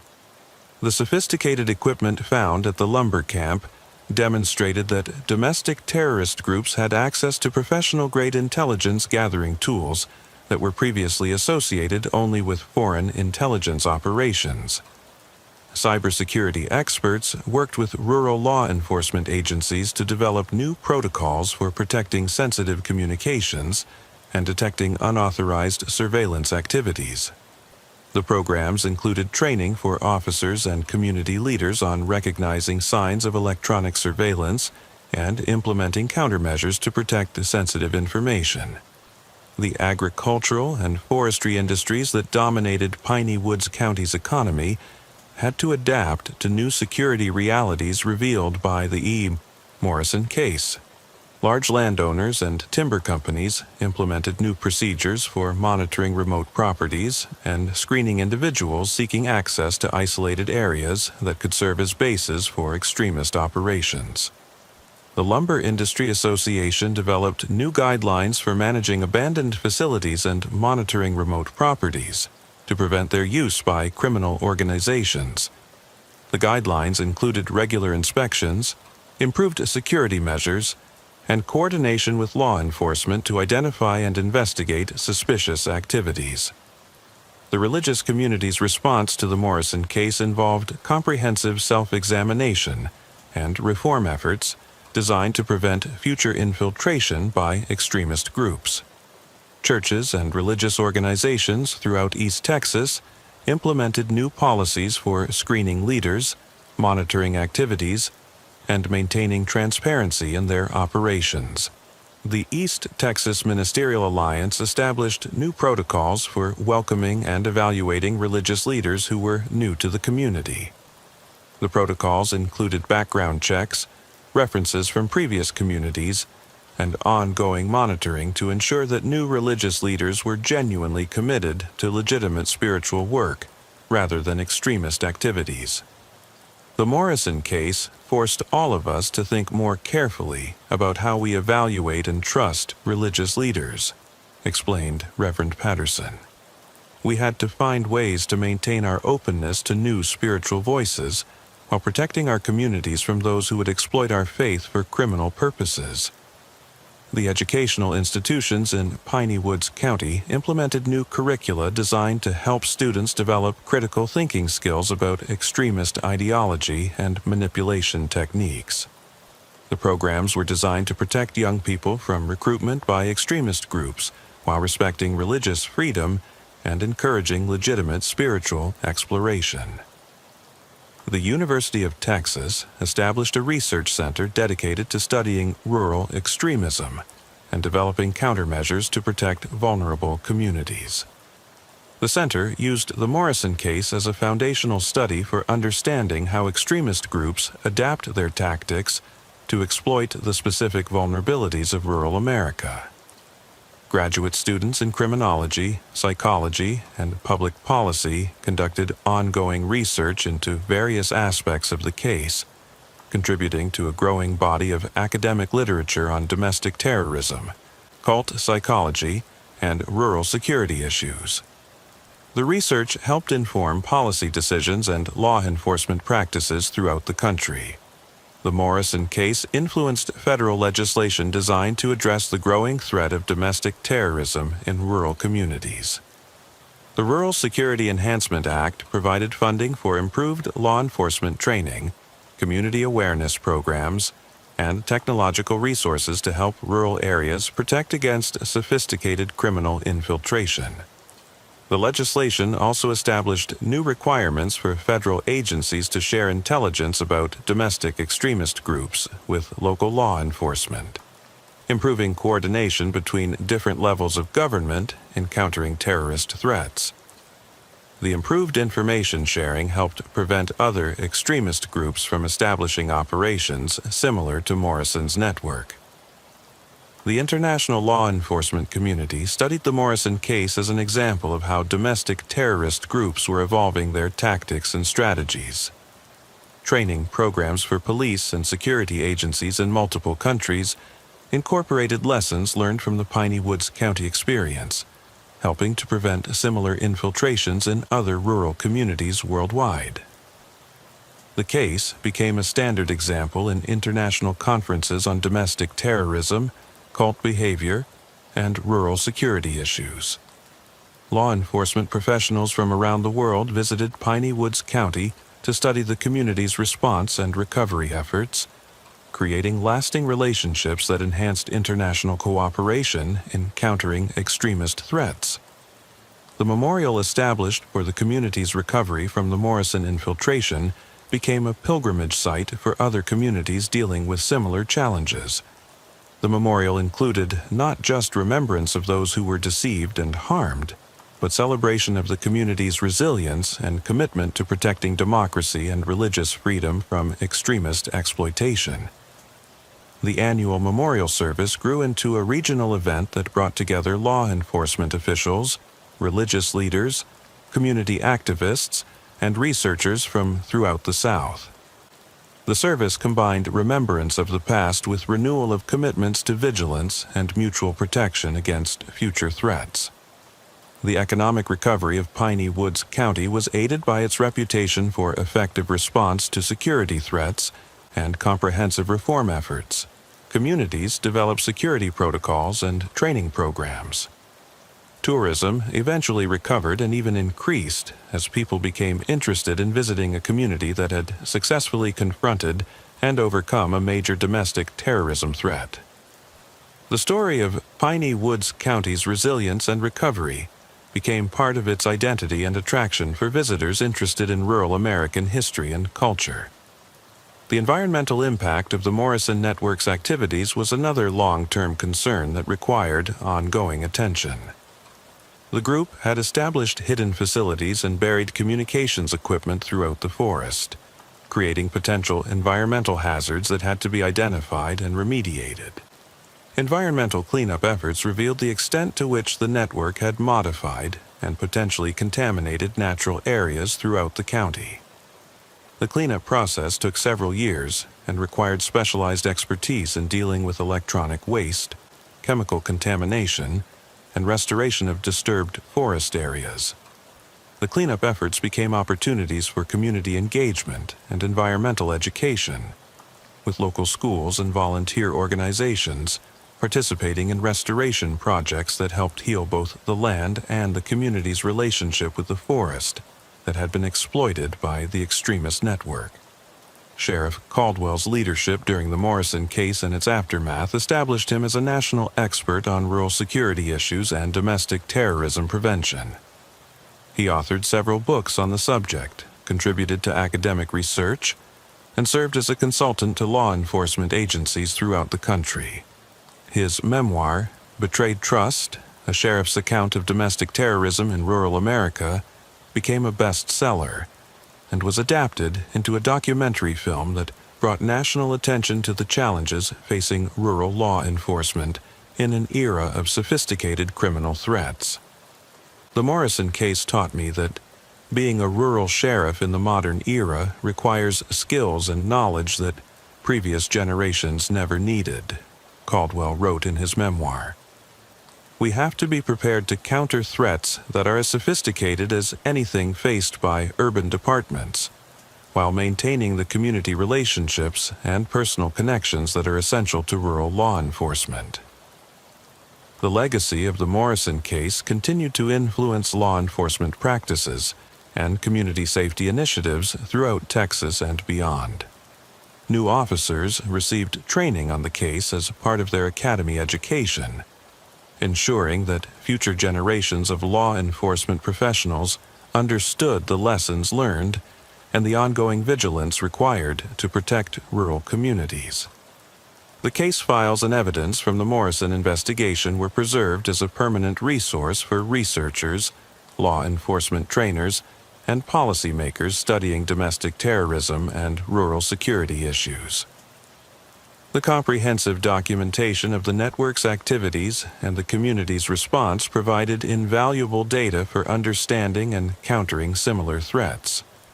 The community of Piney Woods County eventually found ways to incorporate the lessons of the Morrison case into its ongoing identity and culture.